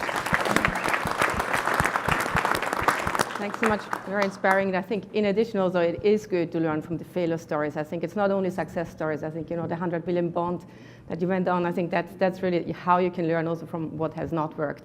But I'd love to come to Susan now. Again, we've heard from you already, but you have started a very exciting business, microcredits. Can you tell us a little bit more about your story? Actually, my story was going to be about the low carbon fuel standard, and I thought it was the Wonderful. first time it was going to be mentioned, but now I have to tell this story. So how many people here are familiar with the low carbon fuel standard? That was born on a napkin in a bar in Buenos Aires. It was 2006, I think, or 2007, but we were, it was later than that, but we were with the head of the assembly, Fabian Nunez, the head of Chevron, General Motors, the head of the Energy Commission, Jackie Fannin Steele, and the head of the Natural Resources Defense Council on a what you would normally call a junket. We were studying the different fuel, the way Brazil and Argentina and Chile were diversifying their fuels away from gas and diesel into ethanol and other low carbon fuels. And we had to think, how can they do it here? We were in Brazil and you had pulled up to any fuel station and you could have 3 different choices of fuels. If they can do it here, why can't we do it in the United States? And we had we were sitting down literally after dinner in a bar trying to map out how could you take this and do this in the United States. And we came up with the concept of the low carbon fuel standard, tapping into our political system, our system where the government doesn't necessarily own the fuel sources or the infrastructure, and we put in an incentive-based program based upon the low carbon fuel standard, and came back and pitched the idea to Governor Schwarzenegger, who said, "I love it, do it." And if you try to do something through normal government channels, it can take months, years, sometimes many years to put something in place. And this governor wanted things done yesterday. So we had to figure out how do we implement something like this that's controversial and put it in place that it could be implemented. And within 30 days that we came back, we had it written down on an executive order by the governor to the California Air Resources Board, which was the only body that had the ability to, had the institutional authority to institute something like this. And we put in place the low carbon fuel standard. We held a big press conference, I think it was within 60 days of when we came back from that trip, that we had an order that the Air Board then took and turned into a regulation. It was attacked over years, but it was attacked by lawsuits, it was attacked on the regulatory process, but it survived all of those challenges and is still in place today because we had a governor who actually believed that anything is possible if you believe in it and you want to get it done. And that I was sort of ruined as a political person because I spent 40 years in politics and government. And once you work for Arnold Schwarzenegger, you can't work for another normal politician. This is a guy who actually believes that anything is possible if you want to do it badly enough. And when I've never seen anyone apply that principle to government before. And we were sitting, I think it was my first year in office with you. I was with him for 5 years, and we were sitting in we had these regular meetings with businesses around the state. And there were, we'd have these meetings with renewable developers, and they would come in, this is like our 4th or 5th meeting, they would come in and say, we're willing to build all of this renewable energy, but we can't get anything permitted. It takes years and years and years to get anything permitted in California. You can't build anything. And this was the 4th or 5th time that we had been in this meeting with this group. And if you ever get that Terminator stare, and he leaned over to me, and he's like, do something about this. So, and I tried this for a long time, and this is a really intractable problem. I pulled in a guy named Michael Picker, who was a labor organizer and an environmentalist, a real street cred in terms of being an environmentalist, somebody who had no nonsense, and he started ripping out some of the barriers to getting things permitted, and he got really creative, and he actually created a path to permit renewables. Then the financial crisis hits. And fast forward, the federal government puts billions and billions of dollars in play through the ARA funding and use it or lose it projects that if they were shovel-ready infrastructure projects, you could get money put in right away. Well, we had just ripped out all of the barriers to getting renewables permitted, and so now there are billions of dollars for shovel-ready projects, and we were shovel-ready because of that move we made with Michael Picker. And so in 2008, there were 500 megawatts of renewable projects permitted in the United States. 500 in the entire United States. In 2009, we permitted 5,000 megawatts of renewable projects in California alone. We did 16 gigawatts of renewable energy in the last 2 years of the Schwarzenegger administration. They were calling us the Saudi Arabia of solar. And we had so much renewables coming on the grid. We have so much renewables coming onto the grid today that it created what's called the California duck curve, which is so much renewables in the middle of the day that it forms the neck of a duck. At the end of the day, you have the demand shoots back to the grid and the sun sets. So we were the victim of our own success. We created this massive problem. And so and then when San Onofre nuclear facility came out of the portfolio unexpectedly in Southern California suddenly becomes ground zero for the changing grid around the world. We had a 44% reserve margin, and when San Onofre comes offline, we almost had brownouts in the southern part of the state because we couldn't get the power from where it was being generated to where it's being consumed. So we started the advanced microgrid, realizing that in a place like California, you had to have a different set of technologies in order to balance supply and demand and to do it cost effectively. And if we could do it if the hybrid electric car industry can transform and create a revolution in the transportation fuel sector, we could do the same thing with hybrid electric buildings. So we took battery technology, harnessed very, very large buildings with battery technology, and created the same kind of hybrid electric fleet of buildings, and our first fleet is now operating in Orange County, down here. It's a 10 megawatt fleet of buildings that replaces a gas peaker plant entirely. It's being used nearly every single day to balance supply and demand without gas peaker plants.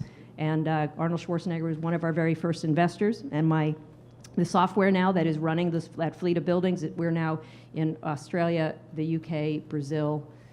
We're going to Italy. We're going to So it's happening. It's a revolution that's around the world. My goal now is to make Arnold Schwarzenegger rich and famous.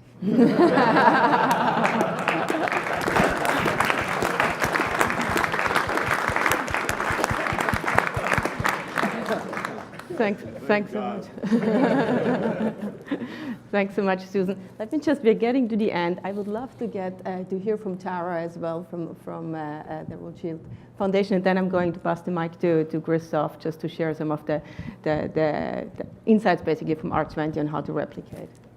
Thank you so much. I'm Tara Roth with the Goldhurst Foundation. We have an initiative called LA 2050, which is how I'm going to orient my remarks. And a lot of a lot of the themes that people have talked about are elements of our story and my story about getting the message right, making sure that the messenger is correct, involving community, thinking about environmentalism as something that impacts human lives, humanizing, making people stewards and agents of their own future. Also using risk capital. So I represent philanthropy, and we like to think of our philanthropy as being risk capital, whether it's in the form of a grant or a loan or an investment from our endowment. I also think about cross-sector collaboration, which is also emergent and is represented here. Government, public sector, nonprofit sector, and private sector. We're all invested in this work, and we all need each other. And another thing is that we use is technology for serving as an entry point for citizens to get involved, and also for amplifying and promoting messages and campaigns. So about 7 years ago, the Goldhurst Foundation, we realized we were making great investments and grants in specific discrete organizations, but we weren't sure how they were impacting the broader whole. So for instance, we were looking at solar energy storage research we were funding at Caltech, but how is that impacting communities right now on the street, people who are experiencing climate change, and how could we educate people about climate change mitigation mitigation. With our education reform efforts, we were thinking this is great, even if we exceed our graduation rate goals and make people college and career ready, are there going to be jobs for people? Are there going to be viable, vibrant communities where people can afford housing, where people will have safety and health from environmental hazards and also from crime or whatnot? So we commissioned a research report called LA 2050, which is essentially a community-guided vision about creating a shared vision for the future of Los Angeles. We used a lot of academic advisors, but we also used what I now know to be our own Talanoa Dialogues. We used a group, an initiative called LA 2050 Listens, in which we gave grants to 20 different community-based organizations where we would never have heard from the voices. And we let them message to their constituent base in the way that they best knew, in the way that their constituent base was comfortable to give us feedback. So for instance, we had a group of First Nation community members do a basket weaving conversation while telling us about the metrics that LA 2050 should be looking at in terms of making LA the best place to play, live, create, connect, and learn in 2050. We had a group of formerly incarcerated people at a town hall together talking about what was important to them. So what we were really looking at is people on the front lines of the problems helping to be part of the solution and validating solutions that we put forth with academic groups. So we really are about solutions that are for Angelenos by Angelenos. Then we put our money where our mouth was, and we set up the first online crowdsourced democratic grant-making initiative in Los Angeles that included private sector, public sector, and nonprofit. So we said, we don't care what your organizational structure is. If you have a solution for one of these goals and one of these metrics that's going to make LA the best place in 2050, please apply. So to invoke William Shakespeare, like Terry did, a rose by any other name would smell so sweet. I don't care if you're going to make a profit on this or if you're a 501c3. If you have a solution that's going to help Los Angeles with water, to reduce water importation or increase our tree canopy, we were there and ready for you. We've now done this for the past 5 years. We've had more than 500,000 people vote in the My LA 2050 Grants Challenge. And when you talk about public elections and margins of error, this is a large, powerful group of people, all community-based, all citizen activists. People equate voting in an online grants challenge to voting in a public election at the polls, which is a little bit scary, but it's also an opportunity. And people are really ready to take part in a broader solution. Another theme that came up was about repurposing, and I love that, reimagining, from the oil refinery to the biofuels, from Toyota to Tesla. And one of the organizations that won in the My LA 2050 Grants Challenge was Trust for Public Land, taking in what is one of the most part-poor cities in the United States, Los Angeles, taking the 900 linear miles, the 2,400 acres of alleys that are normally blighted, scenes of crime, not what you think of as being vibrant community spaces, and taking them and transforming them to put in semi-permeable and permeable surfaces, drought-tolerant plants, put in exercise facilities, fruit trees, and really transform these areas so that all citizens can have a place to walk and engage and do intergenerational play activities and learn about nature and connect. So we have a lot of work ahead of us as a world and as a city, and I'm really proud that LA can play a part in this conversation. So thank you for having me.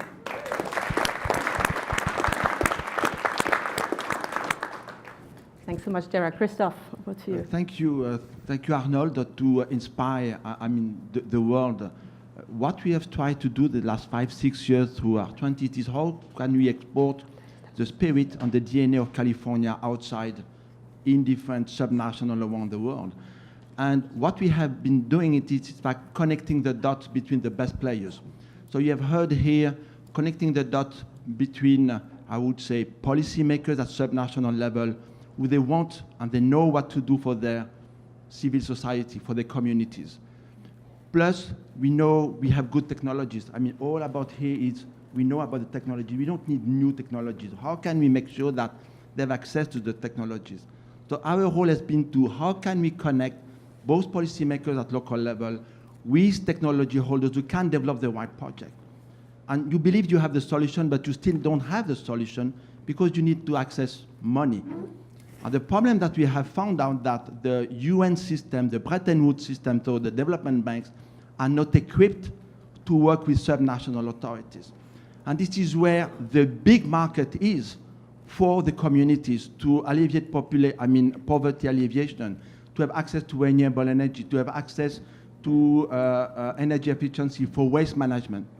So the whole idea was, at the beginning, how we could develop a proof of concept in only 3 or 4 projects. I mean, Terry mentioned about Brazil. We have worked also in Senegal in Algeria about waste management, and in Mali about access to renewable energy thanks to solar PV. And based on that, how can you go to the next step? And this is what Adam was saying. How can we go from 3 projects to 100 projects? So first of all, we need to have a portfolio of projects. So we did a portfolio of projects thanks to Leonardo DiCaprio support. And we were able to identify, 600 projects. So how you can help them to become bankable, how you can design, how you can develop, how you can make sure you have the right feasibility studies being done by the right people, by neutral parties, in order that we can convince a fund manager to have a look on it and start their work to get the funds done. So this is what Blue Orchard has been doing the last 2 years in order to have a fund being developed dedicated exclusively for subnational authorities and for developing countries on a market which is untapped. Above $5 million, it is too expensive for a foundation, for philanthropies, etc. Under 100 million, it is too small for the World Bank, for African Development Bank. And this is the market. So Blue Orchard told us, let's materialize those projects, and let's bet not only in 1-2 projects, but let's bet on 50 projects. And then you got a mass which of interest for investors. So what Blue Orchard did is to have a first, what we call a first loss, which is equipped for development banks, for DFIs, in order that they take the higher risk with a lower return on investment. And that is de-risking what we call the senior tranche for private investors coming. And this is where African Bank is coming, this is where philanthropies are coming, this is where national sovereign funds from Africa and private banking are coming. So we have been succeeding in doing that as a first one in Africa, which is certified as an SDG fund, and this is the first also that we are doing. And now we are starting to elaborate how can we develop this concept elsewhere in the island. This is how we came with the Fiji Prime Minister to have a dedicated fund for islands where you have mitigation and adaptation solution at islands level, which are above 5 million and below 75 million US dollars. We are doing the same thing with the Mediterranean islands or the Mediterranean coastal countries. We want to do the same thing on plastic issues. So we are working with Nestle, with Pepsi, with Coca, how we can develop a dedicated fund which is to collect plastic at community level through subnational, where you have a high return investment, but not on project of 200 million, but project on 10, 15, 20 million. So this is what we are doing, and this is what is our, I would say, our success story. So we made it something that looks like impossible from a small NGO perspective to something which is now possible. And we do hope that thanks to this new innovative approach, we will be able to convince the development banks to go through blended finance. And amazingly speaking, right now, the impact investing is only 0.3% of the total global investing in the world. And we need 2.5 trillion US dollars if we want to face climate change on a yearly basis starting in 2020. And the international community through the UN has committed to look for 100 billion US dollars. They cannot even do that. So this is why we do believe through fund managing, impact fund managing, working with local authorities, we can change the paradigm in order to make it happen. Thank you. Great. Thanks so much, Christophe. Okay, we are coming to a close, but I would love to hear from James Cummins a little bit, I think, on the social justice perspective. So, thank you. Is this on? Yes, great. My name's James Cummings, and I'm a trustee of the Nathan Cummings Foundation. It was started by my late grandfather, who was an immigrant, had a lot of success in the food business, and left the bulk of his estate to his eponymous foundation. Traditionally within our family, his funding had been in arts, health, Jewish life and values. My generation, our generations saw the environment as something that was really important. So how could we do something about this, because it would make everything else moot if we don't take care of our planet? That got accepted. Moving to impact, I mean, it's a perfect transition. So our foundation has been doing active ownership of our stocks. We've been voting our proxies and trying to follow our mission, which is looking at climate change and inequality. Move ahead, foundations are required by the IRS to pay out 5% a year. What about the other 95%? What are we doing with our investments? Do we want to continue to invest in Exxon, who's very much in the news today? Or do we want to look at things that are more sustainable, that care more about the planet and people and what goes on? Needless to say, our investment committee is much more aligned, had been much more aligned with traditional investments. We went through a year-long process, bringing in outside experts, others who had already started down the road towards impact investing. And at the end of the time, I was a strong advocate over the years for this. In my dreams, we'd go maybe 10 to 20% in going into impact. But what I would talk secretly to my wife or to others, it's like, I would love to see us go 100%. Wouldn't that be great? But I want to stay at the table, because if I'm not at the table, my voice isn't going to be heard. We went through this process, and the head of the investment committee, who definitely comes from a traditional background, said, let's go 100%. The board last November decided to move our endowment, which is it's north of $400 million, towards 100% mission-aligned investing. Wow. What's interesting, thank you. What's interesting to me is that we have an OCIO, an outsourced chief investment office. So we are one of their clients. They have sovereign funds. They have in excess of $8 billion under management. And we are working with them as opposed to only going to people that are doing impact and saying, well, how can we leverage what we have, co-educate one another, and move this along? And that's what we're doing. And the billions to trillions is absolutely correct. There's billions in philanthropy, but we need to move it to trillions. Insurance is where the trillions are. So thank you for being here. And the final thing I'd like to share is my grandfather had a copper plaque on his desk. I have one on mine. And this is for all of us. Nothing will ever be attempted if all possible objections must be first overcome. Thank you for hosting this, Governor, Matt, Ambassador. I appreciate the opportunity to share. Thanks so much. I think it comes back to Governor Schwarzenegger's motto, anything is possible. A very quick last word from Matt before we go into the closing. So I grew up in a town called Modesto. Some of you are familiar with it. It's in Central Valley. And I remember just a quick story. My dad and I delivered a Thanksgiving turkey in a basket to a poor family outside of town. And I'll never forget, the family came out to meet us, and the dad and the family was standing there as we brought this basket. And clearly he had fallen on tough times and couldn't afford to feed his family at Thanksgiving, and we delivered this basket. And I remember the tear coming down his cheek, a very proud man. And of course, acts of kindness are critical, and we need to provide those acts of kindness to help people. But as I moved along into my career, the thing that I thought a lot about is, how do we not just give a hand out, how do we give a hand up? And so one of the moments in my path, my journey, and shared many great accomplishments. Many of the people around this table, this circle, have achieved many great things and have been blessed to work with with many of you.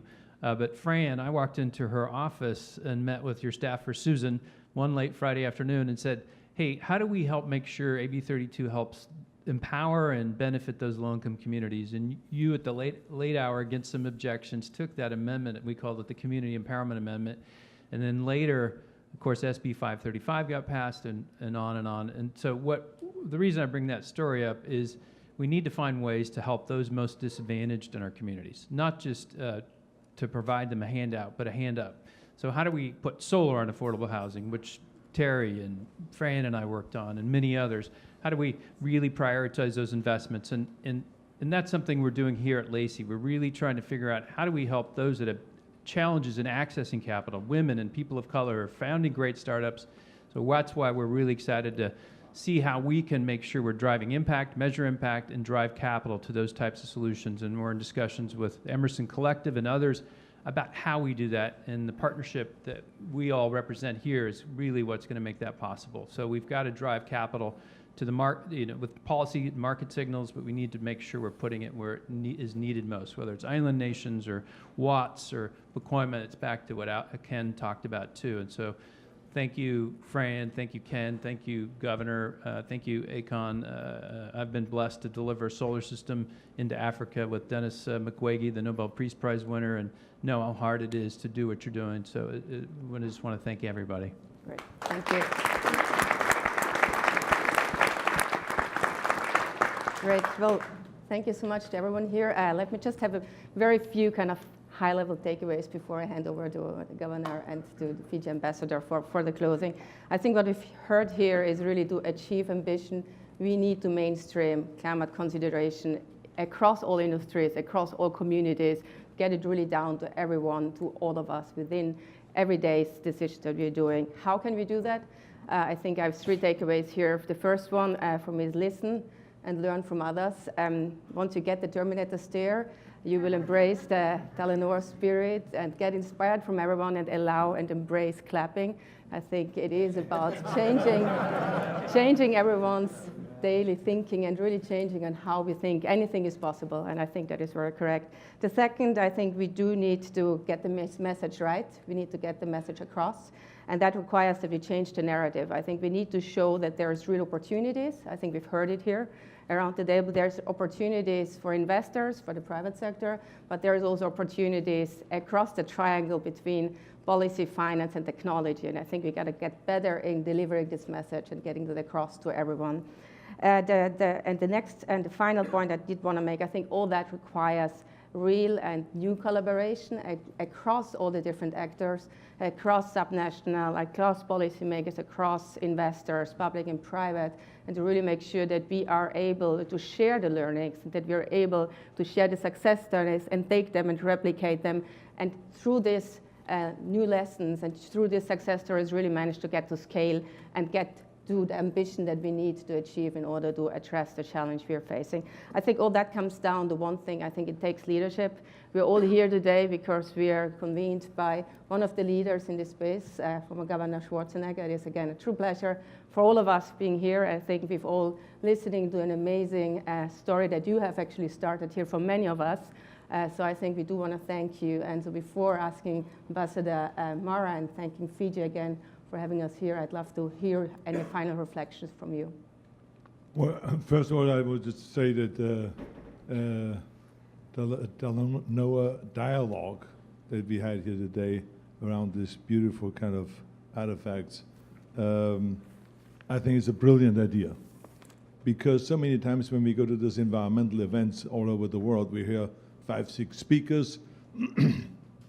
Then you hopefully have some breakout sessions where you get to know people and hear their stories. But it is never really a situation like this where you hear such inspiring and enlightening, educating, and motivating kind of stories. I mean, this was really unbelievable. Everyone, I mean, I learned again so much today here. And this is really how we create synergy. So I think this was really fantastic. So that's number one. And I want to say thank you to all of the people that sit here on this panel for sharing their great stories. It was really fantastic. Number two, I want to say that it is extremely important, and you just mentioned that about communicating. We can have the best ideas in the world about the, renewable energy and about technology and about financing. But when the mayor of some little town doesn't know about it, that this technology exists and that there's actually financing for this technology and it could make money back and then later on be profitable and on and on and on, we don't have anything. And this is why it is so important for us to concentrate as much as possible on getting this information out there. I've just recently met with 3 prime ministers, not because of environmental issues, but one of them is because I'm filming in Hungary, so I met the Hungarian prime minister. And when I told him about our environmental work, he was fascinated and he did not know some of the stuff that was available and that was going on.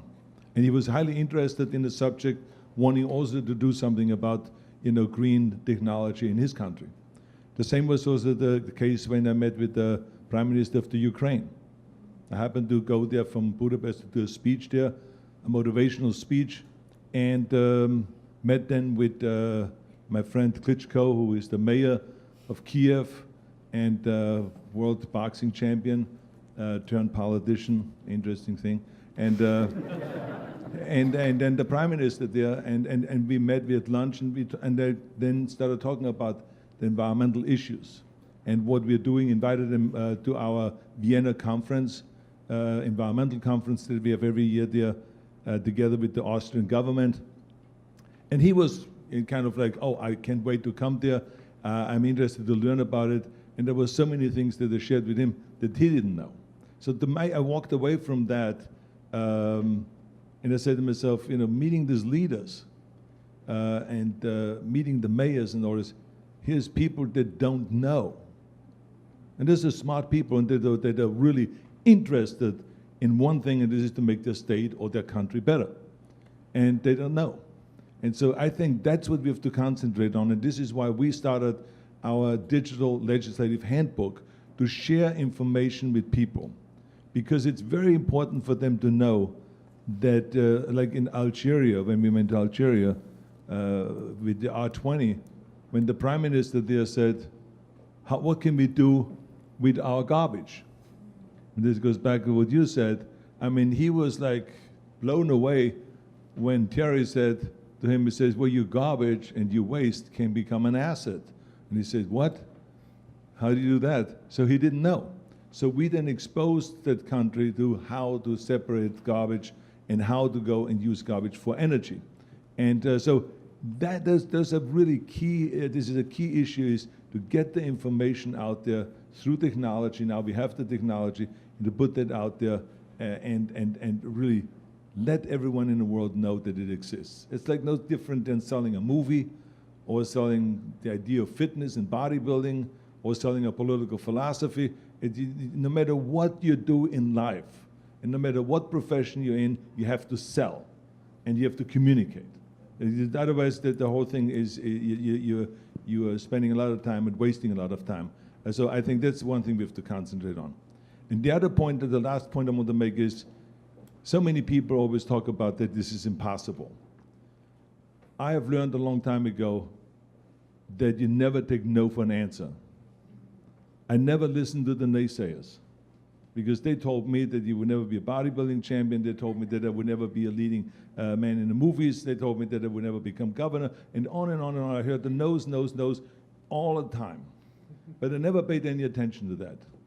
And so I want to make sure that you understand that never, ever to accept this no or it can't be done as an answer. I believe what Mandela said, that everything is always impossible until someone does it. And I think that we have to show that it can be done. And it takes me just to a quick story with Fran. When we went back to Washington, we passed all these elaborate laws, environmental laws, and all of a sudden the federal government of the United States said, well, we are not going to give you a waiver, and you cannot regulate your own air. And I said, what do you mean, why wouldn't we be able to regulate our own air? I mean, we want to cut pollution, or we want to cut greenhouse gases. And they said, greenhouse gases is not a pollutant. and therefore we're not going to give you a waiver. So now we, of course, and this is now my own party, okay, on the federal level, arguing with us. And so, of course, Fran and I, we went back, and we met with the president, we met with Secretary Johnson from the EPA, and you really, I wanted to take Fran there just to show to her, you know, that I'm, even though this is a Republican administration, that I'm going to go all out and attack them, because, I mean, they were so, you know, ignorant about this subject. And so it was great to have a Democrat and a Republican there, and we tried to convince Secretary Johnson at the EPA that you got to change your mind. And he says, well, we're going to study this, what you're trying to do, and it's going to take 2 years. And I said, that's crap. I said, we're going to go back and we're going to sue you. And he said, yeah, well, you can't do that. I says, you know, I mean, we have all the resources and blah, blah, blah, the usual stuff, right? So we went back and we sued them. And we went to the first court and we won. Then they you know, bumped it up to the next court and we won again. It went all the way to the Supreme Court of the United States. That was, you know, we have a conservative Supreme Court. So it had a really good chance of losing, but we won. And the Supreme Court of the United States said, yes, greenhouse gases and CO2 is a pollutant. Well, duh. I mean, so I mean, this is, but we went through that drama for a year, you know, suing and suing and suing, and then finally we got a waiver because they realized that they couldn't win. And so the point I'm making is that you have to go out and fight, not to take no for an answer. Fight, fight, and fight. If it's your own government, if it's the federal government or higher powers, whatever it is, you can go and fight for it. One person can make a difference. That is the bottom line. So let's do it all together, okay? Thank you very much.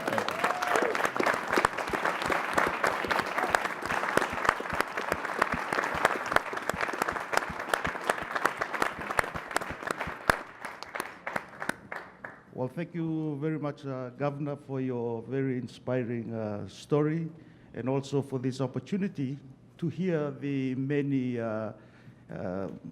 educational and thought-provoking and also inspiring stories from those that have joined you around the table. As I stressed at the beginning of this session, the role of the subnational actors can play a very critical role in this process. And it remains for the Fijian presidency now, and we will work together with the friends from the Schwarzenegger Institute to distill and collect all the conversations we've had this morning and put it together in an official submission for the Talanoa portal to ensure that the key messages we've heard today are considered at the political dialogue in Poland. I'm sure there are other stories that are yet to be heard, and we will collect all those and take it with us, because it is important that political leaders and government leaders hear the stories from the subnational level. And that is the assurance that the Fijian presidency can give you this morning. Thank you.